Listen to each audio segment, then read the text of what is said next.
Bismillahirrahmanirrahim. Assalamualaikum warahmatullahi wabarakatuh.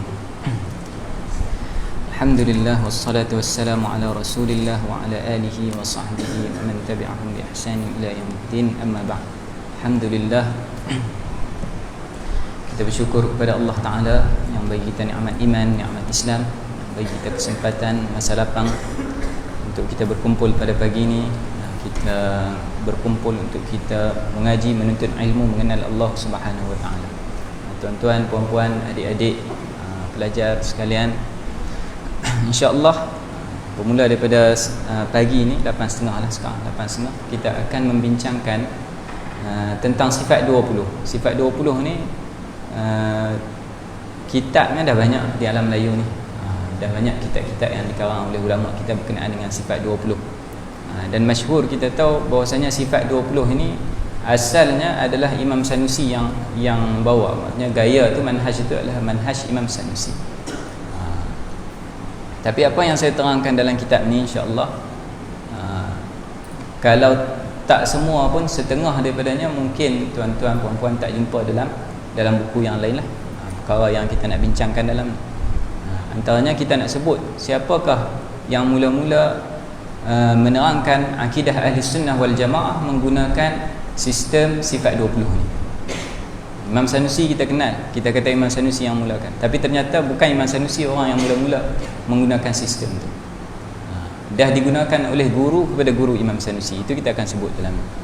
Kemudian kita akan terangkan juga kenapa sifat 20 ni semuanya adalah sifat Allah Ta'ala, semuanya sifat kesempurnaan, semuanya adalah sifatun qadimatun azaliyatun, sifat yang qadim, yang azali. Maksudnya semua sifat ini ada pada zat Allah Ta'ala, zat Allah Ta'ala yang tak ada permulaan, yang sedia ada, maka sifat-sifat ini juga sedia ada. Bila sedia ada, maksudnya semuanya tak boleh dibandingkan. Tak ada yang kata datang sifat ini dulu baru datang sifat yang lain kemudian. Tapi kenapa sifat 20 tu kita mulakan dengan wujud? Kenapa setelah wujud kita sebut qidam? Kenapa kita sebut baqa? Kenapa kita sebut mukhalafatuhu ta'ala lil hawadith? Kenapa kita tak susun macam ni? Kalau kita sebut kalam dulu contohnya, kalam, kemudian kita sebut ilmu, kemudian kita sebut iradah, kemudian kita sebut qudrah, tak ada masalah, sebab semuanya adalah sifat yang qadimah, sifat yang dah sedia ada pada zat Allah Ta'ala. Ada Tuhan, ada sifat tersebut. Wujud Tuhan adakah ada permulaan? Tak ada permulaan, sedia ada. Maksudnya sifat tersebut juga sedia ada pada zat Allah Ta'ala, tak boleh dibandingkan. Tak ada yang kata datang dulu, datang kemudian. Tapi kenapa kita mengaji sifat, kita sebut wujud dulu, kemudian baqa? Itu kita akan terangkan dalam qidam baqa, kita akan terangkan dalam kitab ini. Kemudian kita akan terangkan juga apakah kaitan sifat 20 ini dengan ahli sufi, apakah kaitan sifat 20 dengan ahlul hadis. Kalau tuan-tuan tengok buku dekat depan tu yang ada dekat saya ni, siapakah ahlus sunnah wal jamaah, dalam ini dinukilkan satu kalam. Kalam ini dinukilkan oleh Imam Az-Zabidi. Imam Az-Zabidi adalah ulama yang mensyarahkan kitab Ihya Ulumuddin. Dalam syarahan Ihya Ulumuddin beliau menyebut qala al-Bakki, dia kata macam tu, berkata al-Bakki.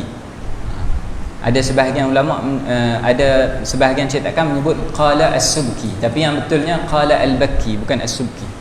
Jadi nukilan kata-kata ni daripada Imam Al-Bakki, bukan Imam As-Subki. Apa yang disebut oleh Al-Bakki? Al-Bakki menyebut bahwasanya Ahlus Sunnah itu ada 3 firqah dalamnya. Ahlus Sunnah itu terbina daripada 3 golongan. Siapakah mereka? Mutakallimun, Al-Muhaddithun, dan juga Sufiyah. Jadi Ahlus Sunnah itu dalamnya ada ahli kalam, ada ahli hadis, dan juga ada ahli kalam, ahli hadis, dan juga ahli sufi. Dan yang menariknya, Al-Bakki yang disebut oleh Imam Az-Zabidi, yang dinukilkan oleh Imam Zabidi ini, Al-Bakki ini adalah ulama daripada Tunis, ulama daripada Tunisia. Imam Sanusi pula ulama daripada Aljazair, Algeria dengan Tunisia ni bersebelahan. Dan Al-Bakki dan juga Imam Sanusi ni hidup sezaman. Cuma Al-Bakki ni senior sikit daripada Imam Sanusi, lebih tua daripada Imam Sanusi. Dan Imam Sanusi membaca kitab Syekh Al-Bakki, tajuknya Tahrirul Matalib lima tadammanathu aqidatu Ibn al-Hajib. Syarah bagi akidah Imam Ibn al-Hajib dikarang oleh Imam Al-Bakki. Dalam kitab tersebut dia menyebut bahawasanya ahli sunnah ada 3 kelompok. Mutakallimun, ahli kalam, muhaddithun, ahli hadis, sufiyah, ahli sufi. Dan dalam kitab tersebut untuk setiap masalah akidah, wujud, qidam, baqa sampai habis, setiap masalah akidah dibawa 3 dalil. Dalil ahli kalam, dalil ahli hadis dan juga dalil daripada ahli sufi. Imam Sanusi baca kitab ni dan beliau memuji kehebatan Syekh Al-Baqi Al-Qumi. Macam mana beliau boleh menerangkan dalil bagi akidah ahli sunnah wal jamaah tu. Jadi boleh tengok nas tersebut dalam kitab. Siapakah ahli sunnah wal jamaah tu ada disebut nas tersebut. Baik, boleh tengok kitab ini tuan-tuan, puan-puan, adik-adik, boleh tengok mukaddimah, boleh baca. Ada benda yang saya tak sebut dalam mukaddimah tersebut, antaranya kenapa saya menulis kitab ini. Kitab ini Sifat 20 ni pada asalnya adalah daripada kuliah, bukan kuliah lah, syarahan ataupun sepatah dua kata yang saya sampaikan dalam bas sebenarnya cerita dia. Dalam bas waktu tu ada ziarah asatidhah kita daripada Malaysia dengan Syekh Fahmi Zamzam. Mereka ziarah ke Morocco waktu tu. Jadi mereka minta sampaikan sepatah dua kata, bagi ceramah atau macam tu. Saya tak pandai ceramah ni, saya tak apa pandai. Boleh faham bahasa Kedah insya-Allah. Kalau tak faham beritahu, angkat tangan ke apa, kita cuba bakukan sikit. Jadi yang ceramah ni saya tak pandai. Jadi apa yang saya buat, saya cerita tentang ulama yang ada sumbangannya di tanah kita, yang ada kesannya di tanah kita, iaitu Imam Sanusi. Sebab Imam Sanusi ni walaupun kita sebut Algeria, tapi Al-Maghrib itu qadiman, dulunya bila disebut Maghribi maka masuk dalamnya Morocco, Algeria, Tunisia dan sikit daripada Libya kalau tak silap saya. Itu semua masuk dalam Maghribi bila disebut Maghrib. Okey. Jadi Imam Sanusi yang hidup di Algeria, di sempadan antara Algeria dan juga Maghribi ini pun termasuk daripada ulama Maghrib. Dan ulama Maghrib ni ada banyak jasa ke atas umat Islam di Nusantara, walaupun mereka di hujung barat, kita di hujung timur, tapi ada banyak jasanya. Antaranya apa? Jasa dari segi akidah Imam Sanusi. Akidah kita semua mengikut akidah manhaj Imam Sanusi, Sifat 20. Dari segi pengajian kita mengaji ilmu bahasa Arab, nahwu, kita mengaji Matan Ajurrumiyah. Ibnu Ajurrum itu asalnya daripada Fes, Maghribi, daripada Morocco juga, daripada Fes. Kisah beliau baling kitab beliau ke dalam sungai itu masih ada di Fes. Masih ada. Itu. Kita baca Dalailul Khairat contohnya. Ulama kita, ulama sufi kita banyak membaca kitab Dalailul Khairat, selawat kepada Nabi sallallahu alaihi wasallam. Kitab Dalailul Khairat dikarang oleh Imam Al-Juzuli ataupun kita sebut Al-Jazuli. Imam Jazuli ini asalnya daripada Marrakesh, Maghribi juga. Maghribi juga. Jadi banyak jasa ulama Maghribi kepada umat Islam di hujung timur ni. Baik, boleh tengok muka surat 9. Bismillahirrahmanirrahim. Sallallahu wasallam ala sayyidina Muhammadin wa ala alihi wa sahbihi wa baraka wasallam. Rihlah menelusuri sejarah Sifat 20. Jadi kita tahu dulu sejarah Sifat 20 ni daripada mana. Kebanyakan orang sama ada daripada golongan awam ataupun pengkaji menyangka bahawa Imam Sanusi, pengarang kitab Ummul Barahin, merupakan pelopor ilmu akidah atau ilmu kalam berlandaskan manhaj Sifat 20. Namun pada hakikatnya beliau hanyalah memasyhur dan mengembangkan idea yang telah wujud dalam kalangan para ulama daerah beliau, iaitu daerah Tilimsan dan Wahran yang berada di Algeria pada hari ini. Semua orang kalau ditanya Sifat 20, semua akan menyebut yang asalnya adalah Imam Sanusi. Tapi sebenarnya Imam Sanusi dari mana beliau mendapat manhaj Sifat 20 ini? Beliau dapat daripada guru kepada guru beliau. Beliau mengaji dengan seorang guru yang bernama Sidi Ibrahim At-Tazi, Syekh Ibrahim At-Tazi. Hal ini kita dapat pastikan bila mana kita melihat sanad keilmuan Imam Sanusi dan pengaruh guru beliau dalam karyanya. Imam Muhammad bin Yusuf As-Sanusi, itu nama Imam Sanusi, Muhammad bin Yusuf As-Sanusi. Beliau belajar ilmu daripada gurunya yang bernama Syekh Ibrahim bin Muhammad At-Tazi Al-Wahrani. Syekh Ibrahim At-Tazi. Siapa Syekh Ibrahim At-Tazi? Syekh Ibrahim At-Tazi kita tak kenal di Malaysia, tapi kita kenal selawat dia. Kalau tahu selawat Nariyah, selawat Nariyah itu asalnya adalah selawat Taziyah. Boleh jadi dalam sebahagian manuskrip tak ada titik, jadi orang tak tahu nisbah Tazi itu, orang tak tahu. Jadi bila kalau kita tengok bentuknya kan sama. Alif lam, nun, alif, ra, ya, ta marbutah, nariyah. At-taziyah alif lam, ta alif, zai, ya, ta marbutah. Dekat nun dengan ra ataupun tempat ta dengan zai ni, kalau tak ada titik orang boleh keliru. Orang boleh baca nariyah. Tapi sebenarnya nisbahnya kepada Syekh Ibrahim At-Tazi. Selawat Taziyah.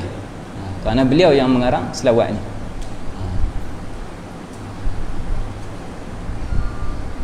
Allahumma salli salatan kamilah. Sallim salaman tamman ala sayyidina Muhammadin alladhi tanhallu bihi al-uqad. Itu beliau yang karang. Guru kepada Imam As-Sanusi. Dan guru beliau ini Syekh Ibrahim At-Tazi bukanlah guru biasa. Bukanlah hanya sekadar guru yang beliau mengaji bahasa Arab ke, nahwu saraf ke. Bukanlah kata tak mengaji benda tu. Guru beliau ni juga mengaji dengan guru yang pakar dalam bahasa Arab. Tapi guru beliau ni bukan hanya sekadar Syekhut Ta'lim, bukan hanya sekadar guru yang mengajar ilmu sahaja. Bahkan guru beliau ni adalah Syekhut Tarbiyah, guru tarbiyah bagi Imam Sanusi. Jadi Imam Sanusi juga ada guru tarbiyah, ada murabbinya. Siapa? Syekh Ibrahim At-Tazi itu adalah murabbi dia. Dan murabbi ini seperti yang disebut oleh Syekhuna Syekh Khalil, murabbi ini adalah suatu keperluan bagi semua manusia. Bagi semua orang perlu pada guru yang murabbi. Bahkan Nabi Muhammad sallallahu alaihi wasallam perlu untuk mengikut guru yang murabbi. Ulaika humul ladzina hadahumullah fabihudahu muqtadi. Mereka itu, para anbiya itu adalah orang-orang yang Allah Taala beri hidayah kepada mereka. Maka dengan hidayah mereka itu, ikutlah olehmu wahai Muhammad. Jadi suruhan dalam tu Allah Taala menyuruh supaya Nabi Muhammad mengikut para anbiya yang datang sebelumnya.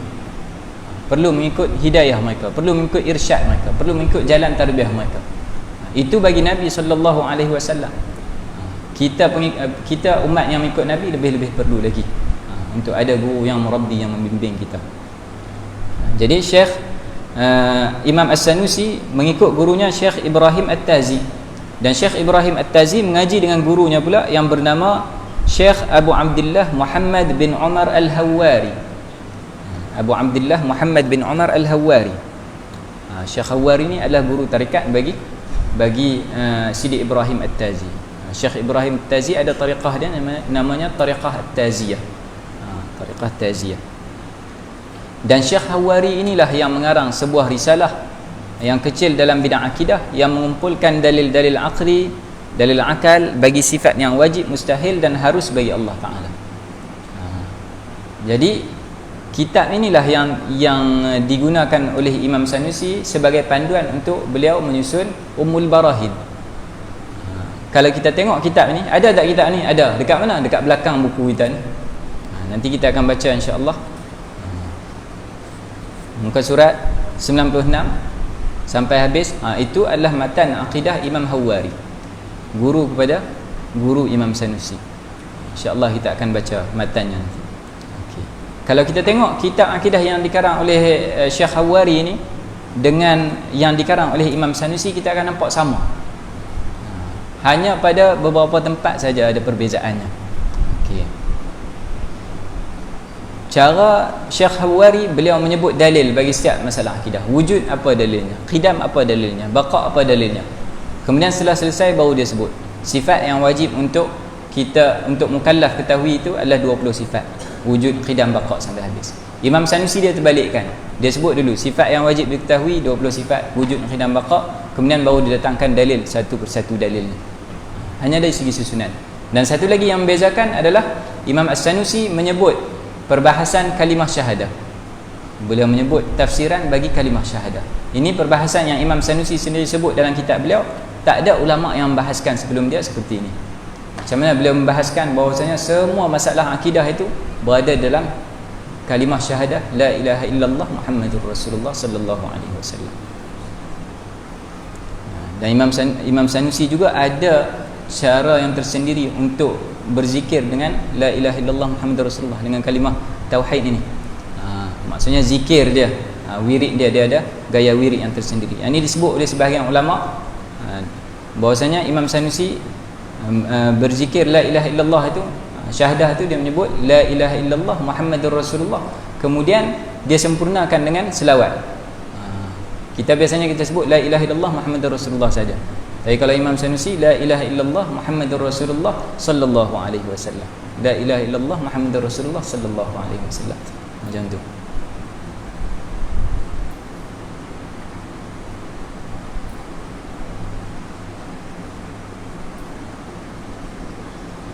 Inilah titik perbezaan yang membezakan beliau dengan Syekh Hawari. Jadi beliau ada membahaskan makna kalimah syahadah. Ulama setelahnya datang membahaskan makna kalimah syahadah mengikut gaya Imam Sanusi ini.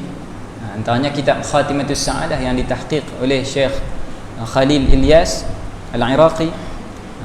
Antaranya lagi adalah kitab Mashrabul Am wal Khas fi bayani ma'ani kalimatil ikhlas, dikarang oleh Al-Imam Al-Yusi, menerangkan makna kalimah syahadah yang pertama dari segi mantiq, kemudian dari segi ilmu kalam, ilmu akidah, kemudian diterangkan dari segi ahli sufi.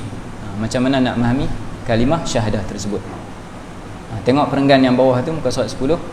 Syekh Hawari bukanlah berseorangan dalam menerapkan metodologi sifat 20. Bukan beliau seorang saja. Maksudnya di zaman beliau ni, kalau kita kata lapis Tok Wan lah, datuk kepada Imam Sanusi lah.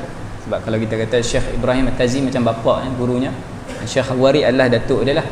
Jadi di zaman beliau tu bukan beliau seorang saja yang menggunakan manhaj sifat 20. Ada ulama yang lain yang menggunakan manhaj sifat 20 dan juga memberi kesan besar kepada Imam Sanusi. Ulama tersebut adalah Syekh Abu Abdullah Muhammad bin Ahmad yang dikenali dengan nama Ibnu Marzuq Al-Hafid. Ini pun nama besar juga. Banyak nama-nama yang kita sebut ni, kalau kita tanya kepada ulama Maliki, ulama yang bermazhab Maliki, mereka tahu ini nama-nama yang besar. Antaranya Syekh Ibnu Marzuq. Ibnu Marzuq Al-Hafid ini dia ada syarahan Burdah. Tebal tu lebih kurang syarahan Burdah dia. Kalau tak silap 3 jilid. Tebal.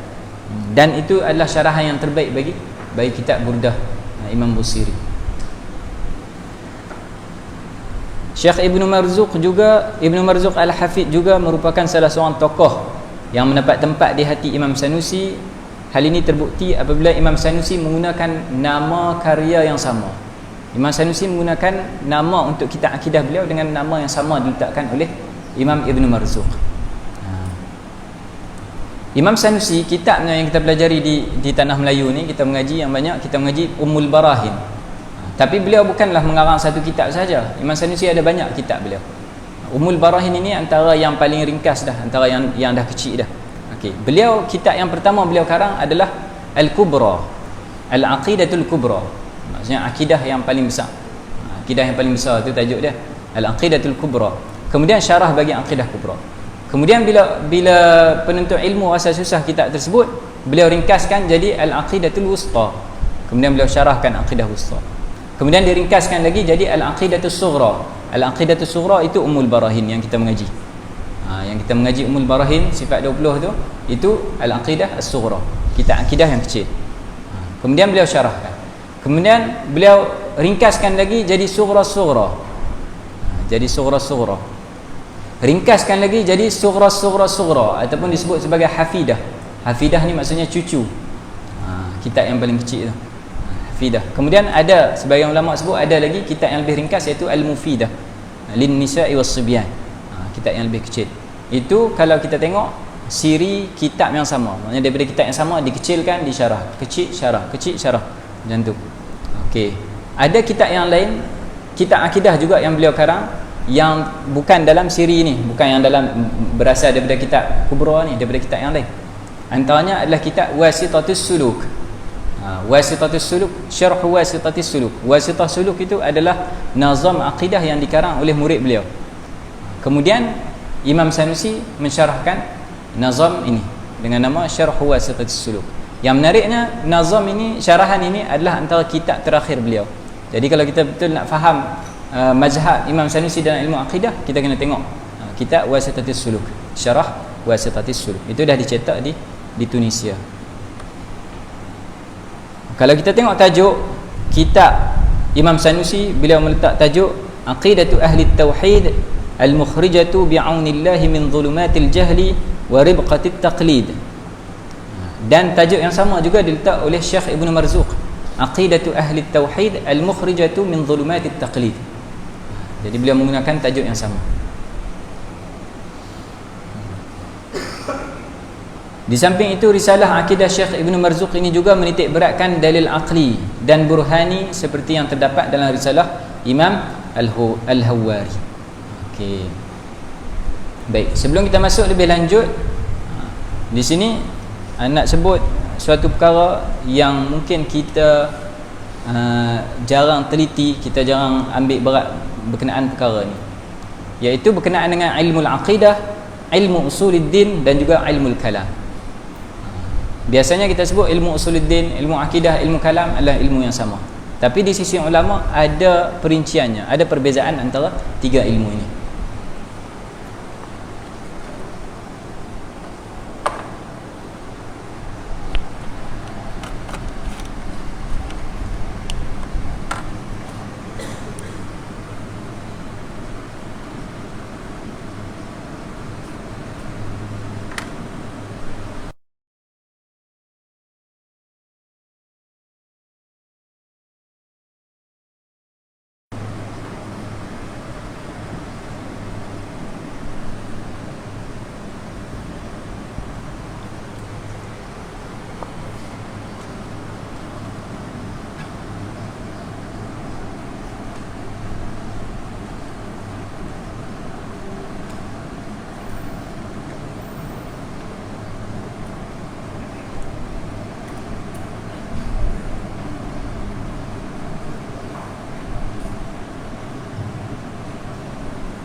Kecil tulisan halus, kena besar sikit. Okey. Baik, bila kita mengaji ilmu akidah, ada tiga istilah yang selalu digunakan pakai untuk ilmu akidah: ilmu al-aqidah, ilmu usuluddin dan juga ilmu al-kalam. Okey, dan tiga-tiga ini semuanya mengkaji berkenaan dengan Allah Taala, sifat yang wajib, yang mustahil dan harus. Apa bezanya? Ilmu akidah adalah ilmu berkenaan apakah sifat yang wajib bagi Allah, apakah yang mustahil dan apakah hal yang harus bagi Allah Ta'ala. Itu saja. Jadi kalau kita mengaji macam kita mengaji waktu tadika dulu, kita mengaji waktu sekolah rendah, wujud, qidam, baqa, mukhalafatul hawadith, wujud artinya ada, qidam sedia, baqa kekal, itu adalah ilmu al-aqidah. Kita tahu apa yang wajib, yang mustahil, yang harus. Itu ilmu aqidah. Ilmu usuluddin, ilmun bi adillati dhalika aqlan wa naqlan walau ijmalan. Ilmu dalil bagi setiap satu akidah tersebut. Wujud artinya ada, bukti wujud adanya alam ini, itu dah masuk dalam ilmu usuluddin. Dah masuk dalam ilmu usuluddin. Kita tahu dalil secara akal, walaupun dalil ijmali, walaupun dalil secara umum sahaja. Apa dalil wujud lagi secara naqli? Dalilnya adalah surah Al-Fatihah. Pagi tadi kita di surah Al-Hikmah kita menerangkan tentang dalil-dalil naqli, dalil daripada Al-Quran dan hadis bagi sifat-sifat Allah Ta'ala. Apakah dalilnya daripada sunnah? Dalilnya adalah hadis yang diriwayatkan oleh Imam Al-Baihaqi, kana Allah wa lam yakun ma'ahu syai'. Contohnya. Okey, itu dalil secara akal. Kita tahu dalil secara akal, tahu dalil secara naqal, secara Quran dan hadis untuk setiap satu masalah akidah, maka kita dah masuk dalam ilmu usuluddin. Ini lebih mendalam daripada ilmu akidah tadi. Pagi tadi saya gunakan kitab yang saya karang waktu Ramadan lah, Syekh Khalil Ilyas. Beliau, murid-murid beliau ni, Ramadan adalah waktu untuk kita buat ibadah. Maksudnya apa? Tullabul ilmi, penuntut ilmu, sepanjang hidupnya dia mengaji. Dia menuntut ilmu, dia habiskan masanya untuk ta'lim ataupun ta'allum, mengaji ataupun mengajar. Jadi bila masuk Ramadan, maka perlu sibukkan dirinya dengan ibadat. Baca Quran, solat, buat ibadat, memperbanyakkan ibadat. Tapi dalam masa yang sama, Syekh Khalil akan tanya, ada tak, dia akan tanya pelajarnya, ada tak projek untuk diri sendiri. Maksudnya apa yang kita buat. Macam Syekh Khalil sendiri, waktu Ramadan sebelum ni, beliau siapkan kitab Khatimatus Sa'adah, itu di bulan Ramadan. Jadi projek Ramadan tu kita ada projek sendiri.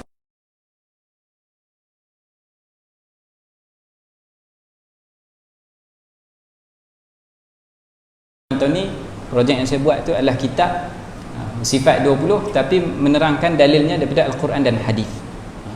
InsyaAllah tak lama lagi, doakan dalam 30% nanti siap kita akan cetak lah, insyaAllah. Okay. Jadi kita terang dalil secara Al-Quran dan Hadis bagi ilmu akidah. Yang kita mengaji Sifat 20, kitab yang kita mula mengaji hari ni pun, ini dah masuk dalam bidang ilmu usuluddin. Dan satu lagi, ilmu kalam. Ilmu kalam apa pula? Ilmu kalam itu merangkumi dua yang tadi. Maksudnya ilmu apa yang wajib, apa yang mustahil, apa yang harus, ilmu dalil aqli dan naqli, dan dalam masa yang sama disebut mabadi', disebut mustanadat bagi dalil-dalil. Mabadi', mustanadat maksudnya apa? Di sini kita mengaji ilmu usuluddin macam kita mengaji ilmu usulul fiqh. Kalau dalam usul fiqh kita mengaji Quran, sunnah, ijma', qiyas, istihsan, masalih mursalah, dzari'ah, apa semua itu kita mengaji. Begitu juga dalam ilmu kalam nanti akan ada qiyasul ghaib ala syahid, kita mengaji dah, kita dah masuk dah dalam usul istidlal kalami. Kita tengok dah situ adillah aqliyah, adillah naqliyah, apakah mustanad dia, apakah asal usul dia, apakah asasnya. Dan kita menyebut syubhah-syubhah. Apakah syubhah yang disebut oleh golongan liberal, apakah syubhah yang disebut oleh golongan penyembah berhala, wathaniyah contohnya. Apakah syubhah-syubhah mereka dan bagaimana nak menjawab syubhah tersebut. Apakah syubhah ahli bid'ah daripada golongan Mu'tazilah, golongan Wahhabiyah, golongan Syiah, dan macam mana nak menjawab. Itu kita masuk dalam ilmu kalam. Bahkan sebagian ulama menyebut, antaranya Al-Imam Sa'duddin At-Taftazani menyebut dalam Syarhul Aqaid An-Nasafiyah, ilmu kalam itu dinamakan sebagai ilmu kalam likathratil kalami fih, kerana banyak kalam dalamnya. Banyak kalam, banyak perdebatan, banyak perbincangan dalam ilmu tersebut. Itu dah masuk peringkat yang paling tinggi. Jadi yang hari ini kita mengaji yang peringkat pertengahan.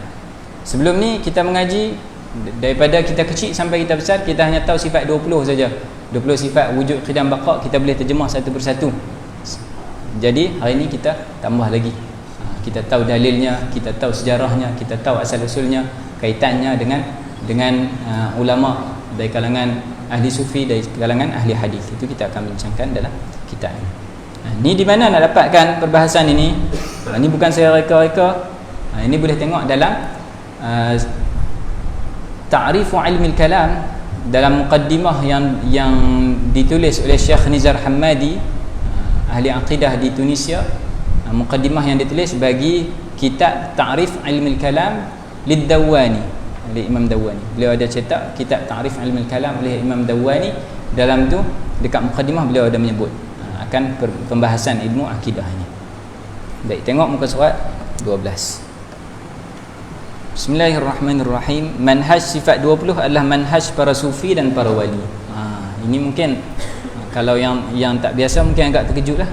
Betulkah ahli sufi dan para wali ni berpegang dengan manhaj sifat 20? Ya. Suatu hal yang lebih mengejutkan berbanding hakikat bahawa Imam Sanusi bukanlah ulama pertama yang menyusun manhaj sifat 20 adalah keterkaitan manhaj ini dengan jalan para sufi dan para wali. Apabila diamati sanad Imam Sanusi yang dinyatakan tadi, didapati bahawa guru beliau Syekh Ibrahim At-Tazi merupakan seorang syekh tarikat dan tokoh besar tasawuf yang mengambil bai'ah tarikat dari gurunya yang juga pengarang risalah akidah tadi. Jadi beliau dapat bai'ah daripada Imam Hawari. Syekh Ibrahim At-Tazi dapat bai'ah tarikat daripada Imam Hawari, dan beliau juga mengasaskan tariqah At-Taziyah. Kemudian Imam Sanusi ambil bai'ah daripada Syekh Ibrahim At-Tazi tadi, guru beliau lah, mursyid beliau. Bahkan Syekh Hawari juga merupakan seorang tokoh sufi besar yang diiktiraf kewaliannya. Ini boleh tengok dalam kitab itu, nombor 2 tu saya ada tulis Rawdatun Nasrin fi Ta'rif bil Asyakhil Arba'ah al-Mutaakhirin. Dalam ni disebut salah seorang syekh tersebut adalah Syekh Hawari ni. Salah seorang daripada 4 tokoh tasawuf yang hebat di zaman beliau. Bergaul dengan para sufi dan wali bukanlah suatu hal yang pelik bagi Imam Sanusi. Bapaknya sendiri merupakan seorang wali yang mempunyai berbagai karamah, seperti boleh melihat roh orang yang telah mati, mendengar serta melihat para syuhada. Di mana disebut ini? Ini disebut dalam kitab Al-Manaqibus Suddusiyah, Al-Mawahibul Quddusiyah fil Manaqibis Sanusiyah. Al-Mawahibul Quddusiyah fil Manaqibis Sanusiyah. Ini satu-satunya kitab yang lengkap yang menerangkan tentang sejarah hidup Imam Sanusi. Disebut siapa gurunya, disebut kitab-kitabnya, disebut qaul-qaul dia dalam masalah tasawuf, disebut tafsiran-tafsirannya bagi ayat Al-Quran, bagi hadis, bagi kalam-kalam ahli sufi, disebut dalam kitab ini Al-Mawahibul Quddusiyah. Dan kitab ni insya-Allah lah dalam projek lah. Saya dengan Dr. Aiman, dengan seorang lagi Dr. Arif, dalam projek kita nak tahqiq balik, kita cuba cetak di Malaysia kitab ni. Ini dikarang oleh murid kepada Imam Sanusi sendiri yang hidup dengan Imam Sanusi.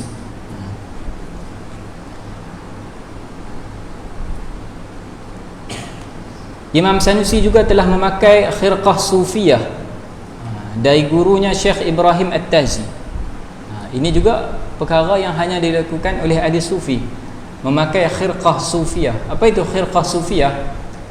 Syekhul Akbar Ibn Arabi dalam kitab beliau khusus tentang Al-Khirqah Sufiyah menyebut Khirqah Sufiyah ini adalah kain, sama ada jubah ataupun serban ataupun selendang, apa-apa saja yang dipakai oleh guru tu kemudian diberi daripada guru tu diberi kepada muridnya. Tujuannya untuk tabarruk, untuk mendapatkan keberkatan guru tersebut, mendapatkan keberkatan hal guru tersebut, maqam guru tersebut mengalir kepada murid tersebut. Itu khirqah sufiyah. Ini dipakai oleh Imam Sanusi. Siapa yang memakaikannya? Gurunya Syekh Ibrahim At-Tazi. Dan ada lagi yang kalau orang sekarang kata ekstrim lah, ada lagi ekstrim. Apa dia? Gurunya ni Sidi Ibrahim At-Tazi ludah ke dalam mulut Imam As-Sanusi, ambil berkat dengan ludahan gurunya itu. Dan hal ini bukanlah pelik di sisi ahli sunnah sebenarnya. Zaman sekarang orang kata ini perkara pelik. Ini bukanlah pelik. Imam An-Nawawi juga mengharuskan perkara yang sama. Imam An-Nawawi membolehkan perkara yang sama. Boleh tengok dalam buku Tabarruk. Ada sebuah buku yang mengumpulkan kajian-kajian tentang tabarruk, itu bawah cetakan ARG. Dan saya salah seorang yang menulis artikel dalam tu, kita membahaskan berkenaan dengan tabarruk. Disebut dalam tu qaul Imam An-Nawawi mengharuskan. Imam An-Nawawi ni bukan biasa ahlul hadis juga, mensyarahkan kitab Sahih Muslim pun ahli hadis, dan beliau pun mengharuskan tabarruk. Bahkan ulama Syafi'iyah mengharuskan tabarruk, tak ada masalah untuk bertabarruk. Imam Taqiyuddin As-Subki bertabarruk. Ramai lagi ulama bertabarruk. Okey. Dan sanad pemakaian khirqah Imam Sanusi ini bersambung sampai kepada Syekh Abu Madian Al-Ghawth. Sampai kepada Syekh Abu Madian Al-Ghawth. Syekh Abu Madian Al-Ghawth adalah murid kepada Syekh Abdul Qadir Al-Jilani. Murid Syekh Abdul Qadir Al-Jilani. Jadi tarikatnya tarikat Qadiriyah. Jadi dari situ kita nampaklah tarikat Imam Sanusi ini adalah tarikat Qadiriyah. Kemudian bersambung dari Syekh Abu Madian sampai kepada Rasulullah sallallahu alaihi wasallam. Kalau kita teliti sanad ini dalam kitab Al-Mawahibul Quddusiyah, kita akan dapati sanad pemakaian khirqah ini mengandungi nama tokoh-tokoh yang hebat. Antaranya Syekh Ibnu Harazim. Ada yang baca Ibnu Harazim, ada yang baca Ibnu Hirzihim. Ibnu Harazim ini adalah seorang tokoh besar sufi, ulama besar di Maghribi. Apa kisah beliau? Kisah beliau ni antara ulama yang mengharamkan kitab Imam Al-Ghazali dan juga membakar kitab Imam Al-Ghazali. Yang menyuruh untuk dibakar kitab Imam Al-Ghazali. Kemudian disebut dalam kitab-kitab manaqib, beliau bermimpi berjumpa dengan Nabi sallallahu alaihi wasallam dan ada Imam Al-Ghazali sekali. Jadi Imam Al-Ghazali mengadu kepada Nabi sallallahu alaihi wasallam apa yang dilakukan oleh Syekh Ibnu Harazim. Mengadu kepada Nabi sallallahu alaihi wasallam, kemudian Rasul menghukum Syekh Ibnu Harazim dengan memukul, menyebat dia, pukul dia. Kemudian dia jaga dan dia rasa sakit di belakang dan ada kesan tu. Itu mimpi beliau lah, mereka para awliya. Dan setelah itu beliau mengharuskan pembacaan kitab Imam Ghazali, bahkan beliau yang membaca kitab Ihya Ulumuddin karangan Imam Al-Ghazali. Itu Syekh Ibnu Harazim. Antaranya lagi adalah Imam Abu Bakar Ibn Al-Arabi Al-Ma'afiri. Ini bukan Ibnu Arabi Al-Hatimi, bukan Syekhul Akbar. Ini Ibnu Arabi Al-Ma'afiri, daripada Andalus. Asalnya daripada Andalus, meninggalnya makamnya di Maghribi, di Fes. Beliau ni siapa? Beliau ni adalah murid kepada Imam Al-Ghazali. Murid Imam Al-Ghazali daripada Maghrib, Ibnu Arabi Al-Ma'afiri. Dalam sanad tersebut juga ada nama Imam Abu Hamid Al-Ghazali. Sebab dia murid kepada Imam Ghazali, jadi dia ambil melalui Imam Al-Ghazali, khirqah. Jadi Imam Ghazali juga ada sanad pemakaian khirqah. Kemudian Imam Ghazali daripada gurunya Imamul Haramain Al-Juwaini. Imamul Haramain Al-Juwaini. Kemudian sambung sampai kepada Imam Abu Talib Al-Makki, pengarang Qutul Qulub. Kemudian sampai kepada Imam Al-Junaid Al-Baghdadi, Syekhut Taifah. Selain itu Imam Sanusi juga telah ditalqinkan zikir oleh Syekh Ibrahim At-Tazi. Maksudnya dia ambil zikir, dia ambil aurat, ambil wirid daripada Syekh Ibrahim At-Tazi. Dan beliau juga dikatakan pernah meludah ke dalam mulut Imam As-Sanusi. Syekh Ibrahim At-Tazi melazimi gurunya Imam Hawari, pengarang kitab akidah tadi, di zawiyah gurunya di Wahran selama lebih kurang 10 tahun. Duduk dengan gurunya, sohbah dengan gurunya selama 10 tahun. Setelah gurunya meninggal, barulah beliau balik ke kampungnya, ke tempatnya, dan buat zawiyah di situ. Dan beliau juga belajar daripada Syekh Ibnu Marzuq Al-Hafid. Jadi Syekh Ibrahim At-Tazi, guru kepada Imam Sanusi, dia mengambil akidah daripada kedua-dua tokoh tadi, Syekh Hawari yang ada matanya dalam kitab ini, dan satu lagi oleh Ibnu Marzuq Al-Hafid, yang nama kitabnya digunakan oleh Imam Sanusi itu. Dan Syekh Ibrahim At-Tazi ini juga guru kepada ulama-ulama besar di Maghribi pada zamannya. Ada 3 nama yang besar di zaman tersebut: Imam As-Sanusi, kemudian Imam Ahmad Ibnu Zakri At-Tilimsani, dan juga Imam Ahmad Zarruq Al-Fasi. Syekh Zarruq Al-Fasi ini, kalau kita tengok dalam kitab Syarah Hikam Tok Pulau Manis, Syarah Hikam Tok Pulau Manis, beliau banyak menukil daripada siapa? Dia Syarah Hikam Tok Pulau Manis ini, dia banyak menukil daripada Syarah Ibnu Abbad Ar-Rundi, daripada Rundah. Rundah ni daripada Andalus. Zaman sekarang nama dia Ronda, nama tempat dia. Okey. Ibnu Abbad Ar-Rundi ini adalah tokoh yang banyak bagi kesan kepada Syekh Zarruq Al-Fasi. Syekh Zarruq Al-Fasi asalnya faqih dalam mazhab Maliki, ulama fiqh. Kemudian bila beliau membaca kitab-kitab Ibnu Abbad Ar-Rundi, barulah beliau masuk ke dalam dunia kesufian, dan beliau mengarang kitab yang hebat dalam ilmu tasawuf yang tak dikarang oleh ulama yang lain, iaitu Qawaidut Tasawuf, kaedah-kaedah tasawuf, dikarang oleh Syekh Zarruq Al-Fasi. Ibnu Zakri At-Tilimsani, nama ni kita jangan dengar di Malaysia. Ibnu Zakri At-Tilimsani dengan Imam Sanusi ini 2 orang tokoh ilmu kalam yang hebat di zaman beliau. Cuma kutiba lil Imam As-Sanusi al-qabul 'inda an-nas. Jadi Syekh Ibnu Zakri ni kita jangan kenal, kita jangan dengar. Tapi kedua-duanya adalah tokoh yang hebat di zaman beliau. Okey. Itu secara ringkas berkenaan dengan siapakah guru Imam Sanusi, dari mana beliau mendapat akidah. Okey. Asal usul sifat 20. Tengok muka surat 16. Asal usul sifat 20. Syekh Nizar Hamadi dalam muqaddimah kajian beliau berkenaan akidah Hawari, akidah Imam Hawari, mengatakan beliau, yakni Imam Muhammad Al-Hawari Al-Wahrani radhiyallahu anhu, merupakan salah seorang tokoh besar ilmu tauhid. Beliau meniti jalan yang tepat dalam ilmu tersebut, dan tokoh-tokoh tasawuf berpendapat bahwasanya kalaulah seorang itu nak sampai kepada hakikat amalan dan nak mencapai maqam muraqabah, maka hal tersebut hanya boleh diperolehi dengan mengetahui ilmu tauhid. Subhanallah, ini adalah satu ucapan yang amat besar, ucapan yang besar yang disebut oleh Syekh Nizar Hamadi di sini. Dia menyebut bahwasanya seseorang itu kalau nak mencapai maqamul wilayah, nak mencapai makam kewalian, dia hanya boleh mencapai makam kewalian kalaulah dia berpegang dengan tauhid yang betul, dengan akidah yang betul. Maksudnya tidak akan ada wali dari kalangan ahlul bid'ah. Tak ada wali dari kalangan ahlul bid'ah, walaupun balagha ma balagha min al-ulum, walaupun dia sampai darjat yang paling tinggi dalam ilmunya sekalipun, walaupun dia membincangkan istilah sufi sehebat mana sekalipun, tapi dia tak akan sampai darjat wilayah, darjat kewalian. Kerana darjat kewalian hanya Allah Ta'ala beri kepada orang yang benar akidahnya. Bahkan disebut dalam kitab Al-Ibris, dalam kitab Al-Ibris, salah satu kitab tasawuf juga, disebut bahwasanya wali itu hanyalah dari kalangan orang yang akidahnya menepati akidah Ahlussunnah wal Jamaah. Kalaulah dia itu dari kalangan ahli bid'ah, Allah Ta'ala angkat dia jadi wali, nescaya Allah Ta'ala akan sucikan akidahnya dulu. Allah Ta'ala akan bawa dia kepada akidah Ahlussunnah wal Jamaah. Itu yang terjadi kepada imam kita, Al-Imam Abul Hasan Al-Asy'ari.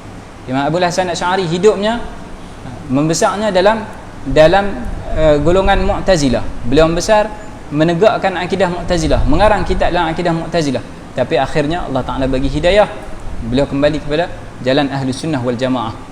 Beliau menegakkan mazhab Ahli Sunnah, menegakkan mazhab Ahli Hadis. Allah Ta'ala betulkan akidahnya dan angkat dia menjadi wali. Itu kita akan sebut nanti di hujung, tentang kewalian Imam Abul Hasan Al-Asy'ari.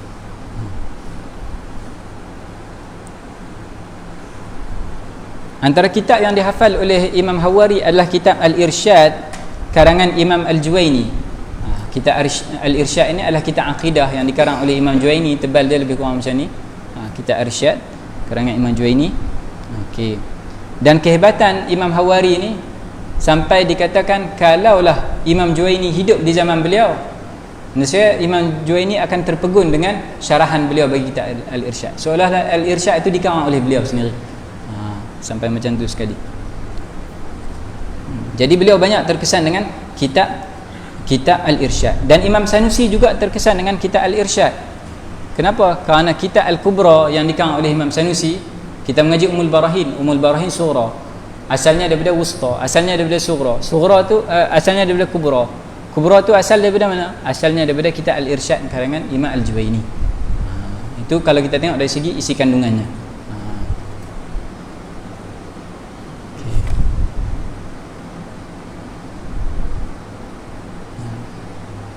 Baik, boleh tengok dekat muka surat 20.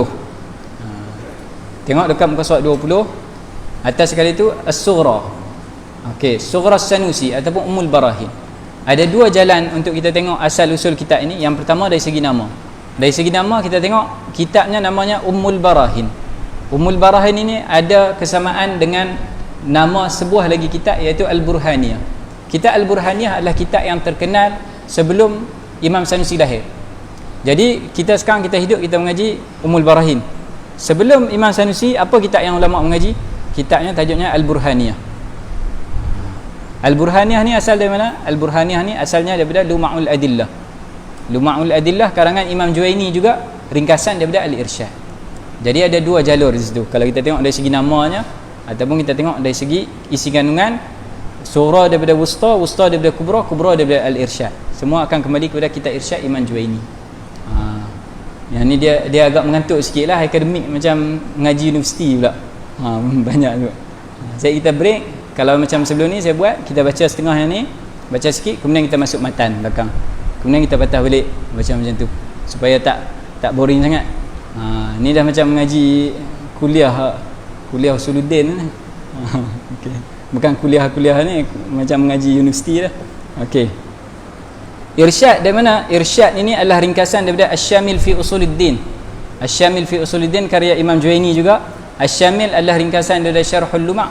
Syarhul Luma' dikarang oleh Imam Al-Baqillani. Siapa Imam Al-Baqillani? Imam Al-Baqillani kalau kita tengok mazhab Asy'ariyah, mazhab Ahlussunnah wal Jamaah, imamnya adalah Imam Al-Asy'ari. Imam Al-Asy'ari ada dua orang anak murid yang besar, Ibnu Mujahid dengan Al-Bahili. Okey. Al-Bahili ada tiga orang anak murid yang besar, iaitu Imam Al-Baqillani, Al-Isfaraini dengan Ibnu Furak. Tiga imam yang besar ni mengaji dengan Al-Bahili. Al-Bahili mengaji dengan Imam Abul Hasan Al-Asy'ari.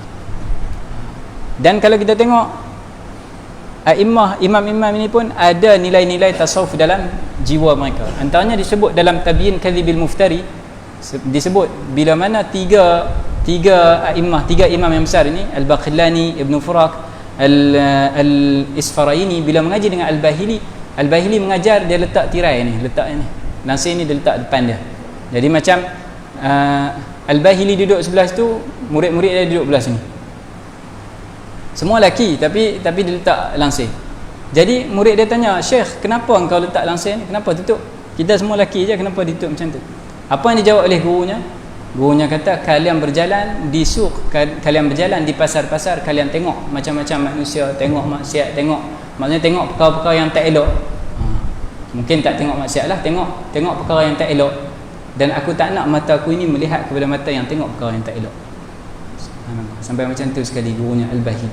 Dan disebut Al-Bahili ni bila mengajar, setiap kali mengajar ditanya, di mana kita break sebelum ni, kat mana kita stop, kat mana. Sebab apa? Kerana dirinya itu sentiasa tenggelam dalam zikir, tak ingat di mana, apa yang dia buat sebelum ni, sentiasa zikir. Jadi bila nak mengaji kena tanya balik kat mana, walaupun baru mengaji je, kena tanya balik. Itu Al-Bahili. Al-Bahili itu adalah murid kepada Al-Imam Al-Asy'ari, Abul Hasan Al-Asy'ari. Dan Imam Baqillani ni adalah seorang tokoh yang besar. Al-Qadi Al-Baqillani ni adalah seorang tokoh yang besar. Ni masuk kuliah sejarah pula. Beliau ni pernah diutuskan menjadi utusan umat Islam ke Raja Rom pada ketika itu. Jadi apa yang dibuat oleh Raja Rom? Raja Rom nak rendahkan umat Islam. Umat Islam di mana kekuatannya? Pada ulama'nya. Jadi caranya macam mana? Nak tundukkan Baqillani. Bagaimana cara dia tundukkan Baqillani? Dia buat pintu masuk itu bentuknya kecil, saiznya kecil. Kalau kita kata mungkin bentuk 4 segi, kecil saja pintunya. Jadi kalau pintunya kecil, apa yang kena buat? Masuknya dia kena tunduk. Kan? Masuk ni pintu besar kita masuk macam tu je. Bila pintu kecil kita masuk, kita kena tunduk. Itu yang dilakukan oleh Raja Rom untuk merendahkan Al-Baqillani, merendahkan ulama yang paling besar, ulama paling besar umat Islam pada zaman tu. Tapi Imam Baqillani adalah orang yang cerdik. Dia tak tunduk. Apa yang dia buat? Dia masuk mengundur, masuk ke belakang, bagi punggung dulu. Dia pun orang yang cerdik juga. Jadi dia masuk ke belakang. Itu dilakukan oleh Al-Imam Al-Baqillani. Masya Allah. Tengok macam mana bila Allah Ta'ala kumpulkan al-ilmu wal hikmah, ilmu dan juga hikmah. Zaman sekarang banyak ilmu. Kalau tuan-tuan, perempuan, adik-adik tak datang hari ni pun, ada saja kuliah-kuliah saya ni ada dalam internet, ada banyak kuliah masyayikh, guru kita yang lebih hebat lagi ada dalam internet. Ilmu tu mawjud bi kathrah, ada banyak sangat ilmu tersebut. Tapi hikmah tak dapat melainkan dengan suhbah. Hikmah tak dapat melainkan dengan liqa, dengan duduk dengan ahlul hikmah, dengan orang-orang yang saleh. Okay. Baik.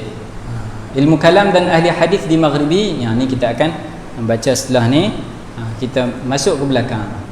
Okey. Muka surat 94 tu, kalau tengok di muka surat 94 itu Aqidatul Imam Abi Abdullah Muhammad bin Umar Al-Hawari Al-Wahrani bi'inayati Nizar Hammadi. Okey. Yang ni kitab yang dicetak di Tunisia lah, Akidah Imam Hawari, dan saya gunakan kitab inilah sebagai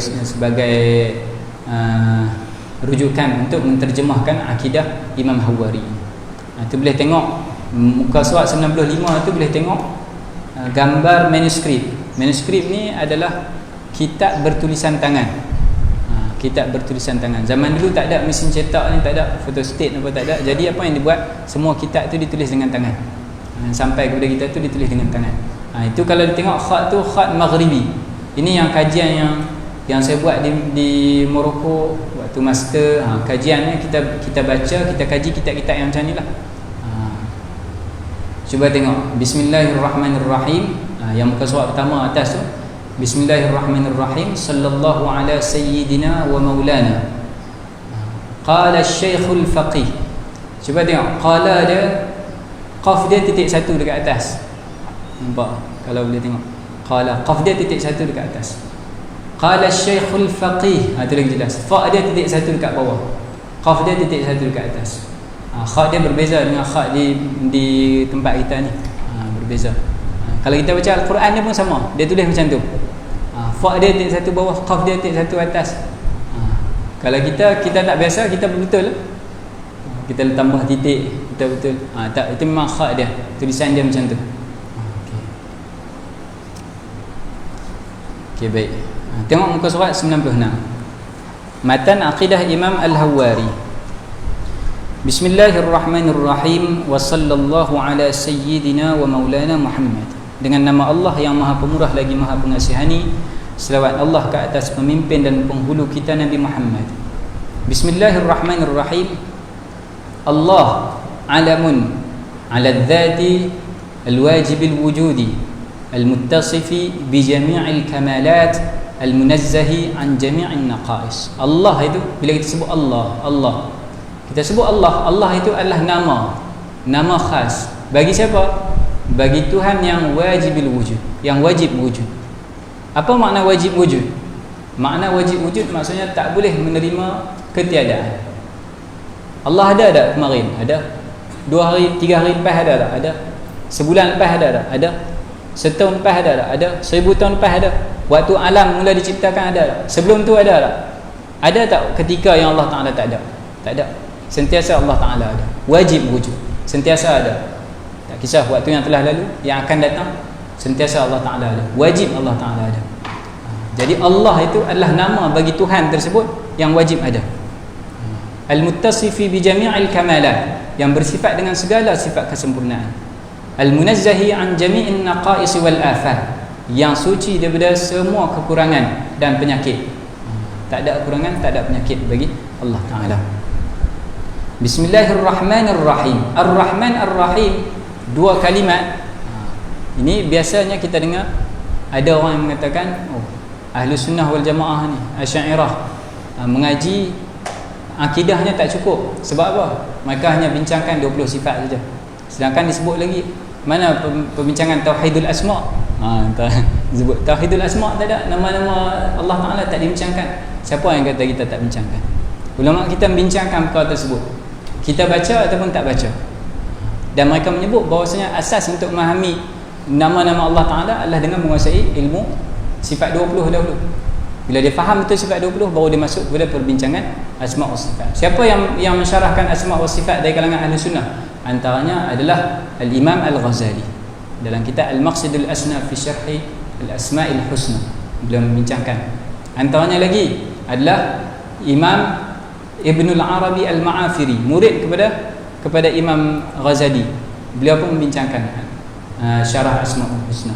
Siapa lagi? Antaranya lagi adalah Al-Qadhi Al-Baydawi, ulama besar juga dalam ilmu akidah dan ilmu tafsir, pun membincangkan syarah Asma'ul Husna. Ar-Rahman Ar-Rahim, 2 kalimah ini daripada asal yang sama, daripada rahmah. Dan kita dalam bahasa Melayu pun kita menggunakan perkataan rahmat. Rahmat. Apakah makna rahmah? Untuk kita faham makna Rahman, Rahim itu, kita perlu faham asal kalimat tersebut. Makna rahmah.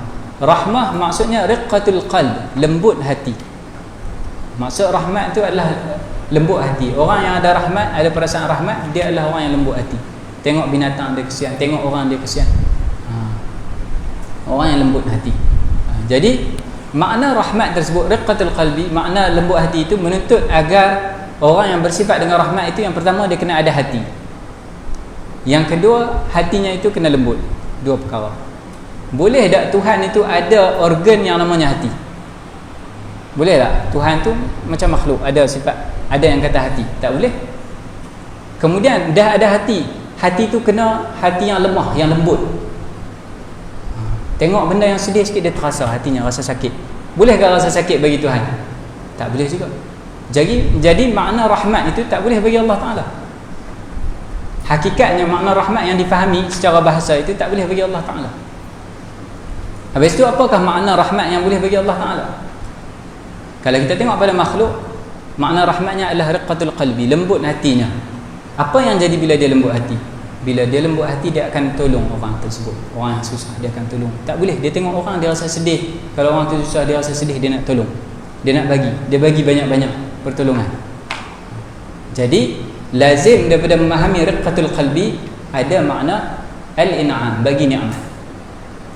Bila seorang tu lembut hatinya, dia rasa sedih, dia rasa lembut hati, maka dia akan bagi nikmat dekat orang yang dia kasihankan tu. Jadi itu makna yang kita nak pada Allah Ta'ala. Maksud bila disebut rahmat bagi Allah Ta'ala, maksudnya Allah Ta'ala bagi nikmat pada hamba-Nya. Dan nikmat Allah Ta'ala yang tak ada hati yang lembut, yang terasa sakit itu, dibandingkan dengan nikmat manusia yang bagi dekat orang lain kerana sebab hatinya lembut, mana yang lebih banyak? Nikmat mana yang lebih banyak? Ternyata nikmat Allah Ta'ala lebih banyak.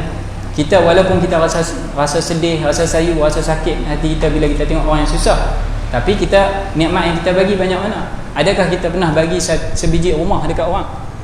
Tak. Tapi Allah Ta'ala bagi dekat hamba-Nya bagi apa? Bagi jiwa pada hamba tersebut, bagi akal pada hamba tersebut, bagi roh bagi hamba tersebut, bagi iman pada hamba tersebut, bagi Islam pada hamba tersebut, bagi segala nikmat pada hamba tersebut. Jadi siapakah yang lebih layak untuk mendapat nama rahmat? Mendapat nama rahmat Allah Ta'ala. Sebab itu Al-Imam Al-Ghazali menyebut dalam kitab Al-Maqsidul Asna fi Syarh Asma'il Husna, beliau menyebut bahwasanya nama-nama Allah Ar-Rahman, Ar-Rahim, nama-nama ini haqiqatun fillah wa majazun fil khalq. Dia menyebut nama tersebut hakikatnya bagi Allah Ta'ala, yang majaz bagi makhluk. Berbeza dengan ulama yang lain menyebut bahwasanya makna tersebut hakikat pada makhluk, majaz pada Allah Ta'ala. Imam Sanusi, Imam Ghazali menyebut hakikat bagi Allah Ta'ala, majaz bagi makhluk. Ar-Rahman Ar-Rahim. Jadi Rahman dan Rahim daripada makna rahmah. Makna rahmah tadi kita dah faham. Makna bagi makhluk lembut hati. Makna bagi Allah Ta'ala adalah bagi nikmat, bagi pemberian yang banyak. Okay. Jadi kenapa disebut dua kali Rahman dan juga Rahim? Apa beza Rahman dan juga Rahim? Rahman 5 huruf, Ra, Ha, Mim, Alif, Nun, Rahman. Rahim 4 huruf, Ra, Ha, Ya, Mim. Jadi di sini kita masuk pula dalam ilmu saraf. Itu yang sepatutnya bila kita mengaji, kena ada tawziful ulum. Itu yang hilang pada zaman sekarang. Kita mengaji banyak, kita mengaji nahwu, kita mengaji saraf, kita mengaji akidah, mengaji fiqh, tapi tak ada tawziful ulum. Kita tak pandai untuk nak bagi nampak ilmu tersebut adalah ilmu yang saling apa bahasa Melayu dia macam tika, kalau kita anyam tika tu. Ilmu sepatutnya macam tu. Bukannya ilmu ini satu, yang ni satu, yang ni satu. Maksudnya ilmu tu saling bantu-bantu, saling tolong-menolong. Ilmu tu duduk sekali. Okay. Rahman dan Rahim masuk ilmu saraf pula. Okey, Rahman dan Rahim dua-dua daripada kalimah rahmah. Bezanya Rahman 5 huruf, Rahim 4 huruf. Dalam ilmu saraf ada kaedah disebut ziyadatun fil mabna tadullu ala ziyadatin fil ma'na. Penambahan huruf pada binaan kalimat menunjukkan penambahan makna. Jadi Rahman dan Rahim, mana yang lebih banyak rahmahnya? Yang Rahman lebih banyak rahmahnya. Kenapa? Kerana ada ziyadah, ada tambahan huruf pada kalimatnya. Dia 5 huruf, Rahim 4 huruf. Apakah kesannya? Apakah bezanya? Bezanya kita nak nampak Rahman ini adalah nikmat Allah Ta'ala yang Allah Ta'ala bagi kepada semua, tak kisah dia mukmin ataupun dia kafir, dia muti' ataupun dia fasik, dia taat ataupun dia ahli maksiat, dia beriman ataupun dia kafir, semuanya dapat Rahman Allah Ta'ala. Allah Ta'ala bagi atas muka bumi ni nikmat pada semua orang. Rahim, Allah Ta'ala maha pengasih. Allah Ta'ala hanya bagi nikmat kepada orang mukmin di akhirat nanti. Allah Ta'ala hanya bagi nikmat kepada orang mukmin di akhirat nanti. Orang kafir tak dapat nikmat tersebut. Jadi Rahim itu lebih khusus, Rahman itu lebih umum. Ini makna yang kita kena fahami bila kita baca Bismillahirrahmanirrahim. Sebab tu disebut para salaf, sahabah, tabi'un, mereka itu bila baca Quran kadang baca satu ayat diulang banyak kali. Bukan ulang saja, kita ulang boleh jadi ulang untuk hafalan, kan? Boleh jadi ulang sebab tajwid kita tak kena, makhraj kita tak kena lagi. Maka ulang, setiap kali ulang datang makna yang baru, setiap kali ulang datang kefahaman yang baru. Diulang, rasa kelazatan ayat Al-Quran tersebut. Wa sallallahu ala sayyidina wa maulana Muhammad. Selawat Allah ke atas pemimpin dan penghulu kita Nabi Muhammad.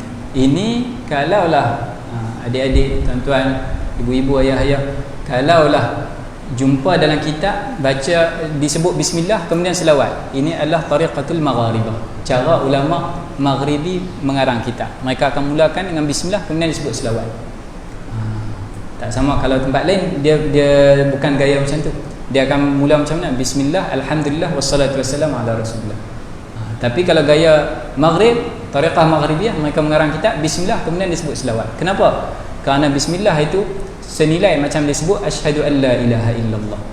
Jadi untuk menyempurnakan wa asyhadu anna muhammadar rasulullah, maka sebut selawat ke atas Nabi sallallahu alaihi wasallam. Kerana makna akidah yang ada dalam bismillah tadi, maka disempurnakan dengan makna nubuwah dalam selawat tersebut. I'lam, ketahuilah olehmu. Ini perintah untuk kita mengetahui.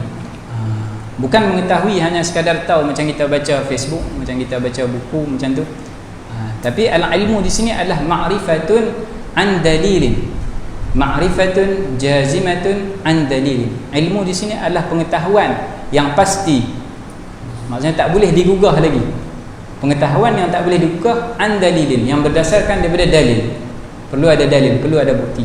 Ada orang yang ada pengetahuan dan tak boleh digugah, tapi tak ada dalil. Ini disebut sebagai taklid. Ini kita boleh tengok. Rahimahumullah, tok nenek moyang kita dulu banyak macam tu. Antaranya ibu saya pernah cerita, maknya dulu kalau cerita tentang akidah, dia boleh bahaskan ulama, bukan yang ulama tapi orang zaman dulu pengajian yang tinggi boleh sebut tentang ta'alluq apa semua ni, mereka boleh cerita. Orang kampung saja, kerja kampung apa semua, mengaji pun mengaji bukanlah mengaji pondok, mengaji balaisah, mengaji surau macam tu je. Tapi kalau tentang akidah mereka boleh bahaskan ta'alluq apa semua. Dia dah biasa dengan istilah tu. Cuma bila kita tanya lebih dalam, apa dalil dia, apa hujah dia, mereka kata tak tahu. Yang tu jangan duk tanya, tapi yang tu betul dah. Sebab tu guru kata macam tu.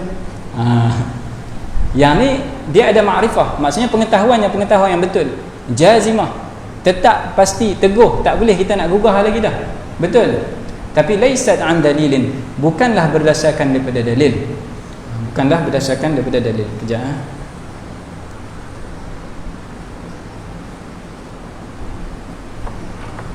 Assalamualaikum. Tak ada. Tak ada. Okey. Assalamualaikum.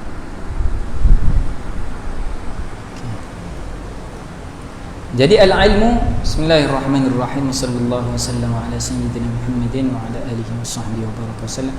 Al-ilmu adalah ma'rifatun jazimatun an dalil. Ada orang yang ada ma'rifah jazimah walakin laysat an dalil. Dia ada pengetahuan yang teguh tapi bukanlah berdasarkan daripada dalil, iaitu taklid. Macam tok kita, tok wan kita ikut tok guru, dia kata yang tu betul dah. Jangan tanya apa dia hujah dia, jangan tanya. Okey. Ada juga perkara ini, kalaulah taklid guru yang betul, makrifahnya yang betul, akidahnya yang betul, maka insya-Allah dia selamat di akhirat. Cumanya perkara ini masih bahaya. Kenapa? Kerana kalaulah kita bandingkan dengan golongan yang bukan Islam, mereka pun ada taklid yang macam ni juga. Kita ambil golongan Nasrani, Kristian, Majusi, ambil Yahudi yang dah tua, bongkok dah ni. Kalau kita bagi tahu dia, kata agama dia tak betul, hujah dia sekian-sekian, dia tak akan terima. Walaupun diperangi, walaupun dia bunuh, dia tetap akan mati dengan agamanya. Sama lah macam tok nenek moyang kita, walaupun diperangi, dijajah sekalipun, tetap mati dengan pegangan agamanya. Itu taklid. Taklidnya taklid yang teguh, tapi tak ada dalil. Jadi kalau taklidnya kena taklid yang betul, dia akan selamat. Tapi kalau kena taklid yang salah, macam mana? Dia tak akan selamat. Kerana itulah di sini Syekh Hawari perintah kita dengan sebut i'lam, ketahuilah, iaitu engkau kena ada ma'rifah yang jazimah an dalilin, yang berasal daripada dalil. Dan makna al-ilmu ini diterangkan oleh Imam Sanusi dalam syarah surah-surah. Beliau yang menyebut ilmu itu adalah ma'rifah jazimah an dalil. I'lam, ketahuilah olehmu secara pasti beserta dengan dalil, annahu yajibu 'alal mukallafi syar'an. Ketahuilah bahwasanya wajib ke atas setiap mukallaf itu secara syara'. Qabla kulli syai'in. Maksudnya apa? Kewajipan di sini adalah kewajipan syar'i. Di sini kita perlu membahaskan tentang hukum pula. Perlu membahaskan tentang hukum. Ada hukum yang disebut sebagai hukum syar'i, ada disebut sebagai hukum adi, ada disebut sebagai hukum aqli. Di sini hukum wajib di sini adalah wajib syar'i. Maksud wajib syar'i apa? Kewajipan yang diletakkan oleh Allah Taala. Beza dengan wajib aqli. Wajib aqli itu tak perlu kepada yang meletakkan hukum tersebut. Kita dah tahu, contohnya saya ambil satu cawan, satu botol air ni, ada satu botol yang lain, botol yang sama tapi airnya tinggal setengah. Okey, dua botol yang sama, yang ni penuh, yang ni setengah. Sama tak jumlah air tu? Tak sama.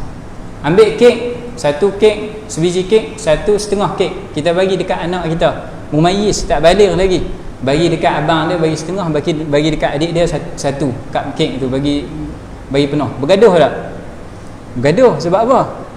Kalau kita kata sama ni, dia percaya tak? Tak percaya. Adakah yang sebut dekat dia? Ada nas tak yang sebut kata kek itu kalau potong setengah maka tak sama dengan yang tak potong? Tak ada. Tak ada nas, Quran hadis tak ada sebut benda tu. Tapi macam mana dia boleh tahu? Ini yang disebut sebagai hukum aqli. Ada akal maka dia tahu perkara tersebut. Ada akal, dia tahu perkara tersebut. Dia tak perlu pada ada yang meletakkan hukum tersebut. Beza macam solat. Solat bila ada syariat kita, diwajibkan solat baru solat, diwajibkan puasa baru puasa. Jadi di sini disebut annahu yajibu 'alal mukallafi syar'an, wajib secara syarak ke atas setiap mukallaf. Apa itu mukallaf? Mukallaf adalah al-aqilul balighu alladhi as-salimul hawasi alladhi balaghathu ad-da'wah. Orang yang berakal, yang baligh, yang selamat panca indera, yang sampai dakwah kepada dia. Orang yang macam ini maka wajib secara syarak. Wajib apa? Wajib untuk dia mengenal Allah Ta'ala. Maksudnya kewajipan untuk kita mengaji sifat 20, kewajipan untuk kita mengaji akidah, kewajipan itu secara syarak. Apakah nas syarak yang mewajibkan? Nas syarak yang mewajibkan itu adalah firman Allah Ta'ala, fa'lam annahu la ilaha illallah. Allah Ta'ala sebut i'lam di situ. Jadi kena ada ma'rifah jazimah an dalil. Jadi itu dalil untuk kita kena mengaji ilmu akidah. Kalaulah tak ada nas yang mewajibkan kita mengenal Allah Ta'ala, maka tak ada masalah untuk orang tu tak mengaji, tak mengenal Allah Ta'ala, tak ada masalah. Jadi kewajipan itu, kewajipan kita mengenal Allah Ta'ala, kewajipannya secara syarak. Kewajipan sifat-sifat Allah Ta'ala, kewajipannya secara akal. Maksudnya kalaulah kita tak kenal Allah Ta'ala sekalipun, maka sifat wajib yang ada pada Allah Ta'ala tu memang ada, tak boleh dicabut, tak boleh hilang. Sedia ada sifat-sifat yang ada pada Allah Ta'ala. Sebab wajib sifat tersebut wajib secara akal, memang ada. Macam mana air tadi, kita tahu yang mana banyak, yang mana sikit, tak sama banyak dan sikit. Begitu juga kita tahu bapa itu lebih tua daripada anak, anak itu lebih muda daripada bapa, takkan jadi sebaliknya. Begitu juga kita tahu Allah Ta'ala itu wujud, qidam, baqa, mukhalafatuh lil hawadith. Semua sifat-sifat itu wajib bagi Allah Ta'ala, tak boleh untuk hilang daripada Allah Ta'ala. Itu wajibnya wajib akal. Tapi kewajipan kita untuk mengetahui sifat tersebut, mengaji sifat tersebut, kewajipannya adalah kewajipan syarak. Sebab itu disebut situ yajibu 'ala kulli mukallafin syar'an. Sama juga Imam Sanusi pun menyebut yang sama dalam Matan Ummul Barahin. Yajibu 'ala kulli mukallafin syar'an qabla kulli syai'in. Maksudnya kewajipan ini kewajipan sebelum kewajipan yang lain. Sebelum kewajipan solat, sebelum kewajipan zakat, sebelum kewajipan puasa. Kewajipan yang pertama bila seorang itu jadi mukallaf, bila cukup umurnya, maka kewajipannya adalah untuk mengenal Allah Ta'ala. Tapi untuk dia dapat melaksanakan kewajipan tersebut pada waktu, dia perlu mengaji awal. Sebab tu kita mengaji waktu kita kecil. Mengaji akidah sebelum baligh kita dah mengaji tentang solat sebelum baligh dah mengaji, tentang puasa kita dah mengaji, supaya bila sampai waktunya kita boleh laksanakan kewajipan tersebut fi waqtih, pada waktunya. supaya kita tak keluar daripada waktu kewajipan tersebut. Apakah yang wajib bagi dia? Yajibu ay ya'rifa anna Allah mawjudun. Wajib untuk dia mengenal bahawasanya, untuk dia mengetahui bahawasanya Allah Ta'ala itu wujud. Itu yang pertama. Wajib untuk dia tahu bahawasanya Tuhannya itu wujud, Tuhannya itu ada. Wa dalilu wujudihi, dan dalil kewujudan Tuhannya, hudutsu ajramina bidalili hudutsi a'radina allati yu'ayanu taghayyuruha min harakatin wa sukunin wa ghairihima. Dalil wujud Allah Ta'ala itu adalah baharunya jirim-jirim kita. Ini ada beberapa perkataan yang kita perlu faham. Baharu ini kita banyak sebut dalam kitab-kitab Jawi, bahasa Melayu pun kita pakai baharu. Apa maksud baharu di sini? Huduth. Kita kembali kepada al-aslul lughawi, asal dari segi bahasanya. Huduth itu apa dia? Huduth itu ulama menyebut huduth adalah al-wujudu ba'dal adam. Ada setelah tiada. Maksudnya dia ni tak ada dulu. Tak ada Zainal Abidin, tak ada. Mai 1 tahun dia ada, lahir. Jadi Zainal Abidin ni, adakah dia qadim ataupun dia hadis? Dia hadis, muttasifun bil huduth. Kerana apa? Kerana wujuduhu masbuqun bil adam. Wujudnya didahului oleh tiada. Ibu-ibu, ayah-ayah, adik-adik semua, kita tak ada, tak tahu kita ada. Alam ini dulunya tak ada, tak tahu ada. Alhamdulillahi fatiris samawati wal ard. Allah Ta'ala sebut, yang menciptakan langit-langit dan bumi. Maksudnya dulu tak ada, tiba-tiba baru ada. Kan alam ni hadis, alam ni baharu. Itu yang kata baharu. Baharu tu baharu apa? Baru ada, dulunya tak ada, sekarang baru ada. Okey. Dalil adanya Tuhan adalah baharu jirim kita. Ini kena faham jirim pula. Yang jadi susah mengaji ilmu akidah ni, orang rasa susah kerana banyak istilahnya banyak. Tapi kalau kita faham istilah, waktu itu tak jadi masalah lah. Sama saja yang lain pun. Kalau kita faham istilah dalam setiap bidang tu, tak jadi susah bagi kita. Contohnya apa? Orang yang buat kek, dia ada sukatan-sukatan dia ada sudu dia, macam-macam istilah dia. Kalau tanya orang lelaki, pening kepala.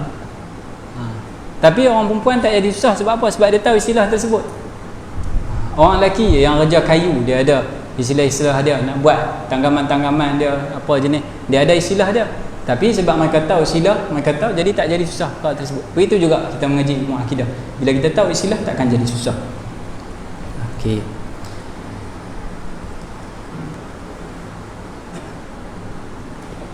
Yang kena tulis sikit. Ya. Puan terletak tengah sikit. Macam mana? Oh, tak tengah sikit. Okey, boleh. Apa Ustaz? Tak, boleh ni. Tarik sikit. Nampak tak?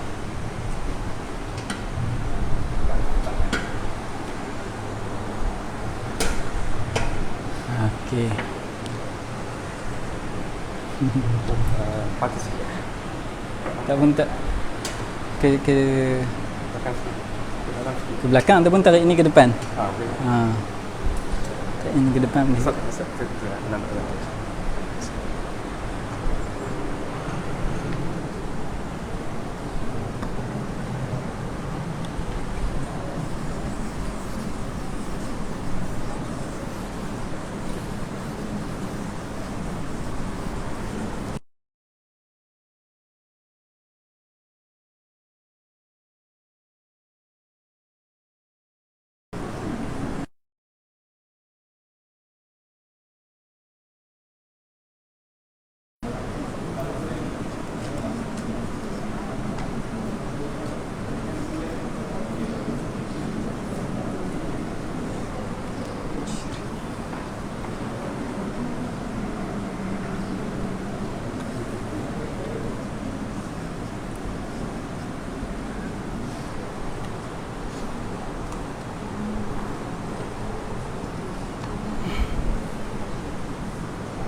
Bismillahirrahmanirrahim.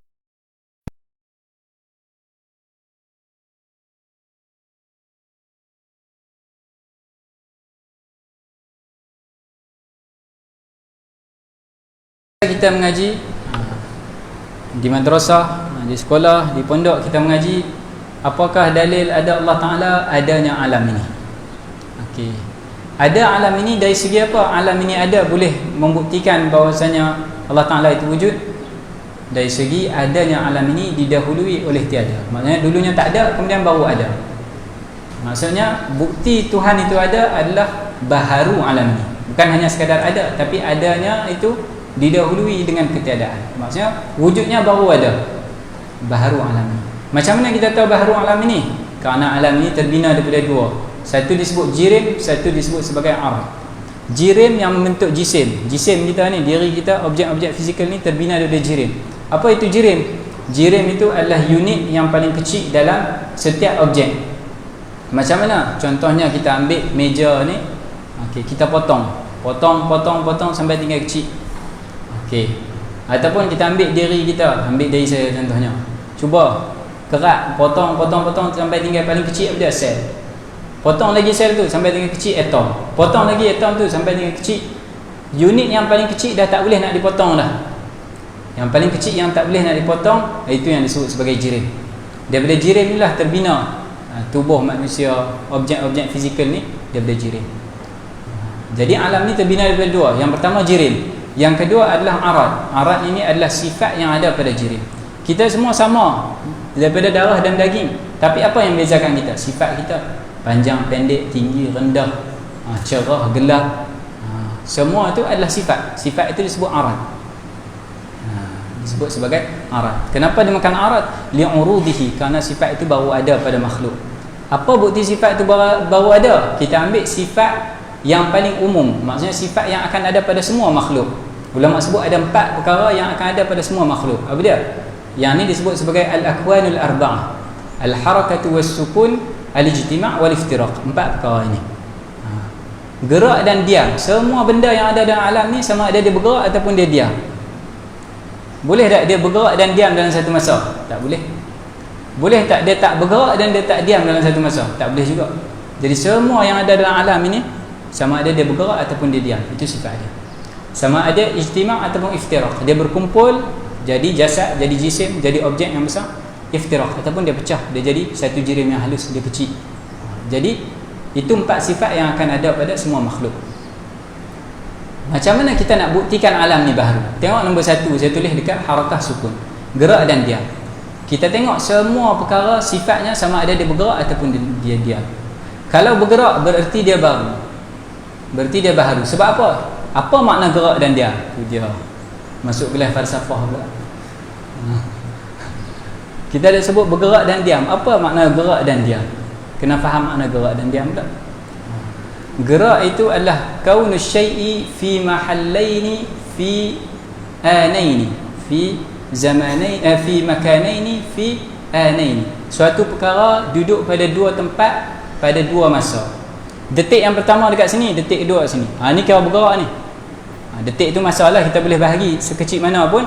Kalaulah detik pertama di sini, detik kedua sebelah dia, itu dah dianggap sebagai bergerak. Diam apa pula? Suatu perkara duduk pada tempat yang sama dalam 2 detik. Detik pertama tangan kat sini, detik kedua kat sini juga. Itu dianggap sebagai diam.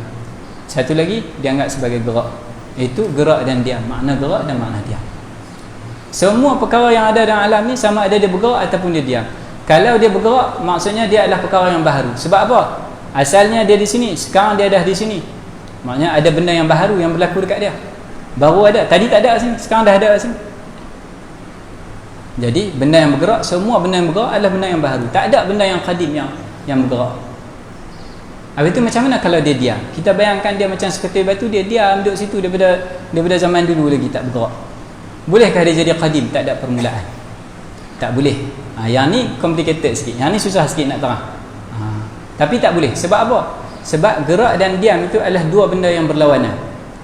Kalaulah kita kata diam itu adalah sifat yang qadim, diam itu adalah sifat yang kekal selama-lamanya, maka semua benda yang bergerak takkan boleh diam.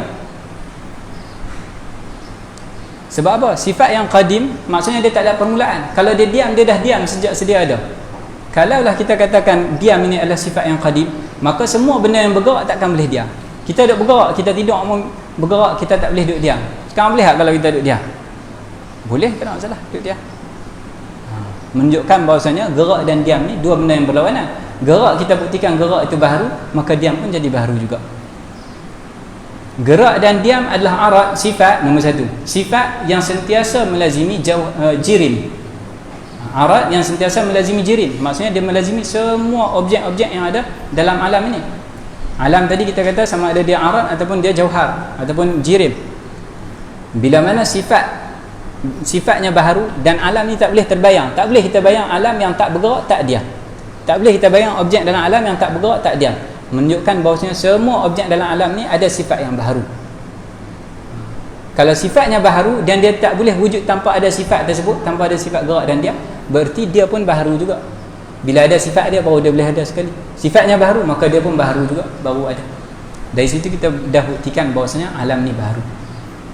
Bila kita buktikan alam ni baharu, baru ada, maka kena ada yang jadikan dia. Siapa yang menjadikan dia? Adakah dia jadi sendiri ataupun ada pencipta bagi dia? Tak boleh dia jadi sendiri. Kerana apa? Kerana faqidus syai'i la yu'ti. Yang tak ada suatu perkara, dia tak boleh bagi perkara tersebut. Orang yang tak erti masak tak boleh nak ajak orang masak. Orang yang tak ada ilmu tak boleh nak mengajak orang ilmu. Suatu yang tak wujud tak boleh nak mewujudkan yang lain. Alam tak boleh mewujudkan dirinya sendiri. Kenapa? Kerana sebelum tu dia tak wujud. Kalau dia tak wujud, macam mana dia nak mewujudkan dia? Jadi alam tak boleh mewujudkan dirinya sendiri. Jadi dia perlu kepada yang lain yang mewujudkan dia. Dan yang mewujudkan dia itu perlu wujud. Perlu yang mewujudkan dia, Tuhan yang menjadikan dia itu kena wujud, kena ada. Tak boleh tak ada. Dari sini kita dah buktikan bahawasanya baharu alam ini menjadi bukti wujudnya Allah, wujudnya pencipta kita. Ini yang Tok Guru kita ada sebut. Di madrasah-madrasah, di pondok dia sebut ada bukti adanya Allah Ta'ala, adanya alam ini. Bawah kalam ni tu kumpul makna ni semua. Jangan kita ingat Tok Guru kita tu biasa-biasa, dia sebut ringkas saja, tapi ini makna yang terkandung di bawahnya. Makna wujud. Ini yang disebut oleh Syekh Hawari di sini. Dalil wujudihi, dalil wujud Allah Ta'ala, huduthu ajramina, baharunya jirim-jirim kita ni. Apa bukti baharu jirim kita? Bidalili huduthi a'radina, dengan dalil, dengan bukti baharu sifat kita. Gerak diam tadi, allati yu'ayan taghayyuruha, yang dilihat perubahan sifat kita itu, min harakatin wa sukunin, daripada gerak dan diam, wa ghairihima, dan yang selain gerak dan diam, sifat kita. Fasun'una wa sun'u sa'iril alami, maka penciptaan kita dan penciptaan seluruh alam ini dalilun ala wujudihi, menjadi dalil wujudnya Allah Ta'ala. Lianna as-san'ata la budda laha min san', kerana benda yang dicipta mesti kena ada pencipta. Tak boleh dia ada sendiri. Benda yang dicipta mestilah kena ada pencipta baginya. Itu sifat wujud. Kemudian kalau kita tengok di sini, Imam Hawari habis membincangkan wujud, dia terus masuk perbincangan qudrah. Berbeza dengan Imam Sanusi. Imam Sanusi wujud, qidam, baqa, mukhalafatul hawadith, itu rahsianya kita akan sebut nanti bahagian depan, kenapa disusun macam tu. Tapi sekarang di sini kita tengok gaya Syekh Hawari, habis bincang wujud terus dia masuk kepada sifat-sifat qudrah, iradah, ilmun hayah. Apa hikmahnya, apa tujuannya, kenapa disusun qudrah dulu? Kerana itu li'anna al-qudrata hiya al-azhar, kerana qudrah Allah Ta'ala itu yang paling zahir, paling jelas, paling nampak. Semua yang kita nampak ni adalah athar qudrah Allah Ta'ala. Jadi dibincangkan qudrah terlebih dahulu. Waddalilu ala ittisafihi bil qudrati sun'una, dalil Allah bersifat dengan qudrah itu adalah penciptaan kita. Kita ni menjadi dalil, bukti adanya Tuhan kita. Tapi kerana banyak bukti, akhirnya orang sampai tak kenal Allah Ta'ala. Itu yang disebut oleh ulama kita dari kalangan mutakallimin, dari kalangan sufiah disebut. Sesuatu perkara itu kalau terlampau jelas, akhirnya akan jadi samar-samar, tak nampak. Kerana terlampau banyak bukti, dan mereka memberi tamsilan seperti matahari, semua yang ada. Dan Imam Al-Ghazali juga menggunakan tamsilan ini dalam kitab dia, dan Al-Arba'in fi Usuluddin. Beliau mengatakan, kalaulah tak ada matahari, maka ketika itu orang akan faham apa itu cahaya, orang akan faham apa itu sinaran. kalaulah matahari itu sentiasa ada, kalaulah kita bayangkan matahari itu sentiasa ada, tak tenggelam, orang takkan kenal apa itu cahaya. Sebab apa? Orang ingat selama ni yang dia nampak kalau putih, kalau biru, kalau hijau, merah, warna-warna ni memang dia nampak terus. Kalau tak ada bayang, dia takkan tahu apa itu cahaya. Kalau matahari sentiasa duduk atas kepala kita, tak bergerak dan kita tak ada bayang, perkara tersebut sangat jelas, maka orang takkan tahu apa itu cahaya. Orang tahu warna saja. Tapi bila matahari bergerak, ada bayang. Bila matahari tenggelam, semua benda masih ada tapi dia tak boleh nampak, maka waktu itu dia faham cahaya. Macam tu Imam Al-Ghazali kata, kerana dalailu wujudillah, dalailu qudratillah itu terlampau jelas, akhirnya orang jadi tak kenal akan Tuhan mereka, kerana perkara tersebut terlampau jelas. Semua menjadi bukti bahwasanya Allah Ta'ala itu ada. Semua menjadi bukti bahwasanya Allah Ta'ala itu maha berkuasa. Dan bahasa Imam Ghazali itu lebih berat. Dia kata kalaulah boleh diandaikan Tuhan tu tak ada sekejap, waktu tu orang akan beriman dengan Allah Ta'ala. Berat tu. Dia kata kalaulah dibuktikan ada ketika tak ada Tuhan, orang tahu macam mana rasa tak ada Tuhan dengan ada Tuhan, macam mana rosaknya alam dengan tak rosak alam. Waktu itu semua orang akan beriman. Tapi kerana Tuhan itu kudrahnya kudrah ammah, kudrah mutlaqah, kuasanya kuasa yang mutlak, yang tak pernah ada penghabisan, tak pernah ada penghujung. Wujudnya wujud yang tak ada penghabisan, tak ada penghujung. Maka waktu itu orang jadi susah untuk mengenal Allah Ta'ala. Macam kita tengok matahari, matahari itu cerah, tapi bila kita tengok matahari jadi gelap mata kita. Allahu Akbar. Apa hikmah sebalik semua itu? Allahu a'lam. Allah Ta'ala yang tahu. Dalil Allah Ta'ala bersifat dengan qudrah sun'una, penciptaan kita. Allah Ta'ala jadikan kita. Li'annaha law intafat lama sana'ana. Kerana kalaulah tak ada kuasa bagi Tuhan, nescaya Tuhan tak boleh menjadikan kita. Li'annal 'ajiza la yakhluqu syai'a. Kerana yang lemah itu tidak mampu menjadikan apa-apa, tak mampu untuk menciptakan apa-apa. Wad dalilu 'ala ittisafihi bil iradah, dan dalil Allah Ta'ala bersifat dengan iradah, dengan kuasa. Takhsisuna bil wujudi wa ghairihi. Allah Ta'ala mengkhususkan kita dengan wujud dan selainnya. Li'anna al-mukraha maqhurun wa kullu maqhurin hadithun wal hadithu la yakhluqu syai'an bidalili 'ajzil khalqi ajma'in ala khalqi namusatin fa adna jumlatan wa tafsila. Ini panjang penerangannya. Bagi makan dulu cukup tenaga balik. Imam Al-Ghazali menyebut antara perkara yang menghalang ilmu itu adalah tak cukup makan. Tak cukup makan. Walaupun ilmu tersebut sedap, walaupun ilmu tersebut menarik, tetapi kalau tak cukup makan, maka fokusnya akan terganggu, dia tak dapat ilmu tersebut. Jadi kita makan dulu, bagi boleh fokus balik lagi. Okey. Allahu a'lam. Masalah yang silap saya minta ampun, minta maaf. Kita break sekejap, rehat dulu. Assalamualaikum warahmatullahi wabarakatuh. Waalaikumsalam warahmatullahi wabarakatuh. Jazakallahu khair kepada Fadilatul Ustaz Zainul Abidin Bizallahu Ta'ala. Maka ini di sesi kita yang pertama, pengenalan kepada kitab. Dan kalau tuan-tuan dan puan-puan sekali, kitab ini ada dua bahagian. Bahagian pertama, bahagian sifat 25 As-Sanusi sejarahnya yang dibacakan di hadapan itu. Kemudian bahagian yang kedua adalah matan aqidah Imam Al-Hawwal, guru Imam As-Sanusi rahimahullah ta'ala. Jadi Ustaz akan baca depan dan juga ambil syarah dari belakang sikit-sikit. Jadi kita perhatikan supaya jangan tertinggal. Yang tiga, mendengar di hadapan, kemudian baca. Rekaman yang lepas dari kita tak balik dah tetap. Baik. Jadi sejarah dan juga matan aqidah yang dibaca insya-Allah. Jadi sebagaimana yang dijanjikan tadi, kalau ada kesamaran atau ada soalan nak tanya sekarang, bertanya sekarang insya-Allah. Ada soalan? Ya, silakan.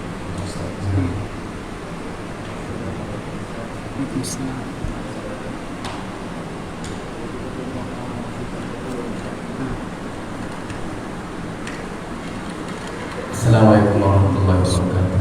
Sedikit soalan saya. Kalau kita lihat sifat 20 ni sekarang di akhir zaman, pengajian-pengajian di masjid-masjid maknanya kekurangan daripada membincangkan masalah usul ini, termasuk di kalangan ustaz-ustaz sendiri. Kebanyakan yang lebih fokus kepada rekod, kepada bidang-bidang lain, hadis, tafsir dan sebagainya. Jadi soalannya, kendala apa yang menyebabkan berlakunya? Sebab yang salah satunya kita tengok daripada sekolah sendiri pun tak ada bidang-bidang macam ni. Dan yang adanya bincang sifat 20 ini daripada pondok-pondok kan. Jadi cadangan ustaz macam mana nak melahirkan pelajar-pelajar yang mahir untuk generasi yang ke depan. Yang kedua, kalau kita tengok kita tidak lari daripada media sosial kan. Jadi kalau untuk anak-anak kita yang baru-baru mendalami bidang usuluddin kan, kita tengok ada banyak kekeliruan di pihak media sosial lah. Tuhan buat tak arah lah, banyak lah. Itu pun daripada pakar-pakar, daripada maulana, daripada itu. Macam mana tanggapan daripada ustaz untuk memahami ini supaya anak-anak kita tidak terkeliru? Sebab ni pakar-pakar ni ada pakar hadis dan sebagainya. Jadi itu saja. Assalamualaikum warahmatullahi wabarakatuh. Bismillahirrahmanirrahim. Sallallahu alaihi wasallam Muhammadin wa ala alihi wa sahbihi wa baraka wasallam. Alhamdulillah. Terima kasih Tuan atas soalan yang ditanyakan tadi. Menarik perkataan yang di akhir ucapan Tuan tadi, soalan Tuan tadi yang disebut keliru. Itu yang berlaku zaman sekarang adalah kekeliruan ilmu. Ilmu tu banyak, tapi kita tak tahu mana satu yang lebih utama. Ilmu banyak, semua bidang ilmu, semua macam-macam ilmu ada, tapi kita keliru mana satu yang perlu diutamakan. Itu kesalahan dalam sistem, sistem kita. Sistem kita mungkin kita tak boleh nak ubah sistem yang ada di sekolah. Mungkin kita tak boleh nak ubah apa yang ada di tengah masyarakat kita. Tapi kita mulakan dengan diri kita sendiri. Tanya diri kita, kita mengaji ilmu ni betul tak cara dia? Betul tak? Ilmu yang kita mengaji ni betul tak? Kalau kita mengaji ikut hawa nafsu, kita mengaji sebab apa? Oh, sebab yang ni saya suka, saya faham, jadi saya mengaji yang ni lebih berbanding yang lain. Saya suka mustalah hadis, saya suka hadis, jadi saya mengaji yang ni lebih daripada bidang yang lain. Hanya sekadar suka. Kalau hanya sekadar suka, maka itu adalah ilmu yang berdasarkan hawa nafsu. Kita niat kita menuntut ilmu Allah Ta'ala, kita niat kita beribadah, tapi ibadah kita dengan hawa nafsu. Ada yang tak kena. Yang mana yang lebih utama? Yang lebih utama, yang pertama sekali adalah ilmu yang dapat menyelamatkan kita di dunia dan akhirat. Itu yang pertama. Ilmu apa? Ilmu akidah. Itu yang pertama. Semua ulama sepakat, kalau tak sah akidah seorang tersebut, maka tak sah. Buatlah amalan banyak mana sekalipun, karanglah kitab seterbaik mana sekalipun, maka takkan ada nilai. Jadi mula dengan akidah, kemudian dengan fiqh, ibadat yang wajib untuk dilakukan. Ini ada makna yang disebut oleh Al-Imam Al-Ghazali yang tak disebut oleh orang lain, berkenaan dengan ilmu fardu ain. Kita biasa tahu ilmu fardu ain, tauhid, fiqh, tasawuf, itu kita tak nafikan. Tapi ada ilmu fardu ain, pemahaman yang lain bagi fardu ain yang kita selalu terlepas pandang, iaitu fardu ain itu apa sahaja yang wajib untuk kita lakukan. Contohnya bila kita baligh, contohnya baligh tengah hari pukul 12, maka dia kena tahu mandi wajib. Mandi wajib itu menjadi ilmu fardu ain, wajib untuk dia tuntut ilmu tersebut. Pukul 1 masuk waktu zuhur, ilmu untuk dia solat zuhur itu adalah yang wajib, maka wajib untuk dia mengaji ilmu macam mana nak bersolat. Kemudian bila dia besar, dia nak kerja, nak buat apa? Dia nak berniaga, maka ilmu berkenaan perniagaan, berkenaan transaksi jual beli itu adalah fardu ain bagi dia, kerana dia nak buat perkara tersebut. Itu jadi fardu ain. Walaupun kita sebut fardu kifayah, sebahagian yang seorang mengaji, yang lain tak payah, tak, sekarang dah jadi fardu ain bagi dia, kerana dia yang nak lakukan perkara tersebut. Bila dia cukup duit keluar zakat, dia kena tahu cara zakat. Setiap yang dia lalui, dia nak buat apa yang kita nak buat sekarang, nak menuntut ilmu, kita kena tahu ilmu apa yang kita kena tuntut, itu fardu ain bagi dia. Jadi kalau tidak, dia hanya beribadat dengan hawa nafsu, hanya menuntut ilmu dengan hawa nafsu. Itu kesalahan yang berlaku pada zaman sekarang. Dan untuk mengetahui perkara tersebut, kita mungkin tak mampu, jadi kita perlu cari guru yang tahu perkara tersebut, murabbi yang mengetahui perkara tersebut, ulama-ulama yang muktabar, ulama-ulama muwaththaqun yang dipercayai, yang amanah. Ulama yang amanah itu apa tandanya? Ulama yang amanah itu adalah ulama yang takut pada Allah Ta'ala, yang wara'. Bukan hanya yang sekadar pandai cakap, banyak perkataannya, banyak penulisannya, banyak bukunya, tapi tak ada wara'. Itu bukan ulama. Itu sama lah nilainya macam hadis. Hadis ada banyak ilmu kalau ikut. Sama nilai dengan Google ada banyak ilmu. Tetapi tak ada hikmah. Hikmah itu Allah Ta'ala hanya bagi kepada ulama-ulama yang takut kepada Allah Ta'ala sahaja. Okey. Itu yang pertama lah berkenaan dengan pengajian. Jadi ada masalah kekeliruan ilmu tersebut. Itu masalah yang besar di zaman sekarang. Kekeliruan ilmu. Dia tak kenal di mana duduk letak martabat si ilmu tu. Tu boleh tengok dalam buku saya tulis peta ilmu dan peta amal. Saya ada menyebut tentang ilmu-ilmu tersebut. Yang soalan kedua tentang apa tadi?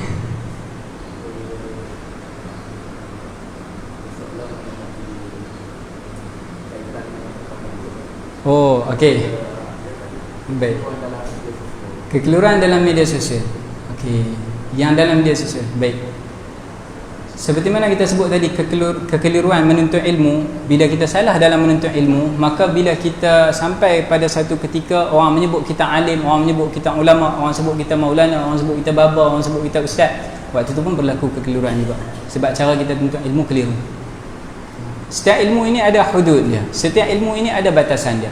Kalau dia lepas daripada batasan tersebut, maka dia bukan lagi dalam ilmu tu. Dia dah masuk ke bidang ilmu lain. Boleh jadi seorang itu alim dalam satu bidang ilmu tapi jahil dalam bidang ilmu yang lain. Boleh jadi seorang itu muntahi dalam satu bidang ilmu, expert dalam satu bidang ilmu, tapi dia baru mubtadi dalam bidang ilmu yang lain. Baru beginner, baru nak mula mengaji dalam bidang ilmu yang lain. Masyarakat sekarang faham bahawasanya kalau dia alim, dia tahu semua perkara. Tak macam tu. Boleh jadi dia pakar dalam bidang hadis tapi tak pakar dalam bidang akidah. Boleh jadi pakar dalam bidang akidah tapi jahil dalam bidang hadis, jahil dalam bidang fiqh. Itu kenapa? Kerana kekeliruan ilmu. Salah dalam menuntut ilmu menyebabkan jadi macam tu. Itu yang jadi pada zaman sekarang. Cara nak merawatnya macam mana? Kena kembali pada asal. Cara menuntut ilmu tu. Menuntut ilmu ni bukan li ajli istiqtar, bukanlah menuntut ilmu untuk memperbanyakkan benda untuk kita cakap pada orang. Saya jumpa dengan alim yang murabbi yang tak banyak cakap depan orang. Kadang-kadang kita tengok asatizah yang jumpa dia pun nampak macam syekh ni macam orang yang jahil, macam orang yang tak tahu apa. Tapi kalau kita duduk bersuhbah, duduk dengan dia, waktu tu baru kita nampak cahaya ilmu. Beliau menyebut, guru kami pernah mengatakan, guru dia pernah menyebut, kami bersabar dengan murid kami 10 tahun, bersabar dengan murid kami bertahun-tahun hanya untuk membetulkan satu kesalahan. Itu adalah guru yang berhikmah. Dia tahu benda itu salah, tapi kenapa dia tunggu? Sebab apa? Dia tunggu masa yang betul, waktu yang betul. Dia sebut benda tu terus masuk dalam hati muridnya, muridnya akan betulkan. Zaman sekarang orang tahu kebenaran, orang tahu kebatilan, semua ada dalam internet tu. Benda yang betul ada, benda yang salah ada. Tapi bila kita sebut kebenaran, lagi kita sebut lagi orang lawan, lagi kita sebut lagi orang lawan. Itu yang berlaku sekarang. Lagi kita sebut lagi berdebat, lagi sesat. Betul tak?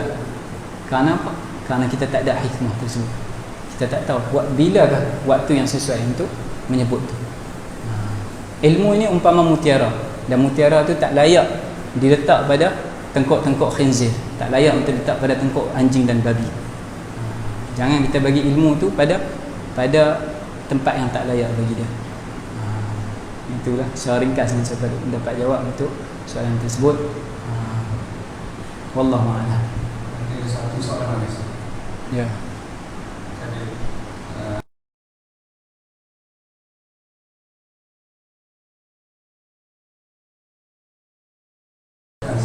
Okey.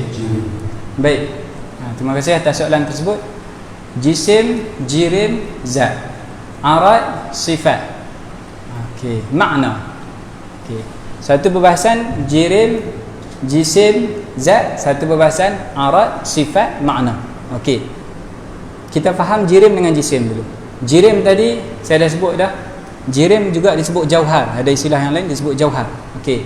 Al-jirmu ataupun al-jauharu. Jirim ataupun jauhar disebut bagi unit yang paling kecil. Kita potong-potong yang paling kecil, tak boleh potong, itu disebut sebagai jirim. Daripada jirim tu bila tersusun 2, tersusun 3, waktu tu dia jadi jisim. Jadi jisim terbina daripada jirim. Daripada jisim tu terbina daripada jirim. Zat itu apa pula? Zat itu lebih umum. Zat itu boleh jadi disebut, zat itu adalah maqama bihi ma'nan ataupun maqama bihi sifah. Okey. Zat itu adalah perkara yang ada padanya sifat. Diri kita ada tak sifat? Kita ada jisim kita, ada sifat kita, rupa kita, warna kita. Maka diri kita boleh juga disebut sebagai zat. Okey. Allah Ta'ala ada tak sifat bagi dia? Ada sifat-sifat bagi Allah Ta'ala, maka diri Allah Ta'ala boleh disebut sebagai zat. Bezanya dalam ilmu akidah, zat disebut khusus untuk yang qadim, tapi jisim disebut bagi yang hadith. Itu beza kan.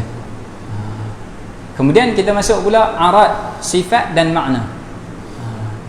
Arad dan sifat. Sifat sebenarnya sifatnya umum, merangkumi apa sahaja yang ada pada diri yang bukan zat, maka itu dianggap sebagai sifat. Okey. Tetapi dalam ilmu akidah, sifat digunakan bagi Allah Ta'ala, arad digunakan pada makhluk. Kerana apa? Li'urudi tilkas sifah. Kerana sifat itu bawa ada pada makhluk, maka tak disebut sifat, disebut arad, khusus bagi makhluk.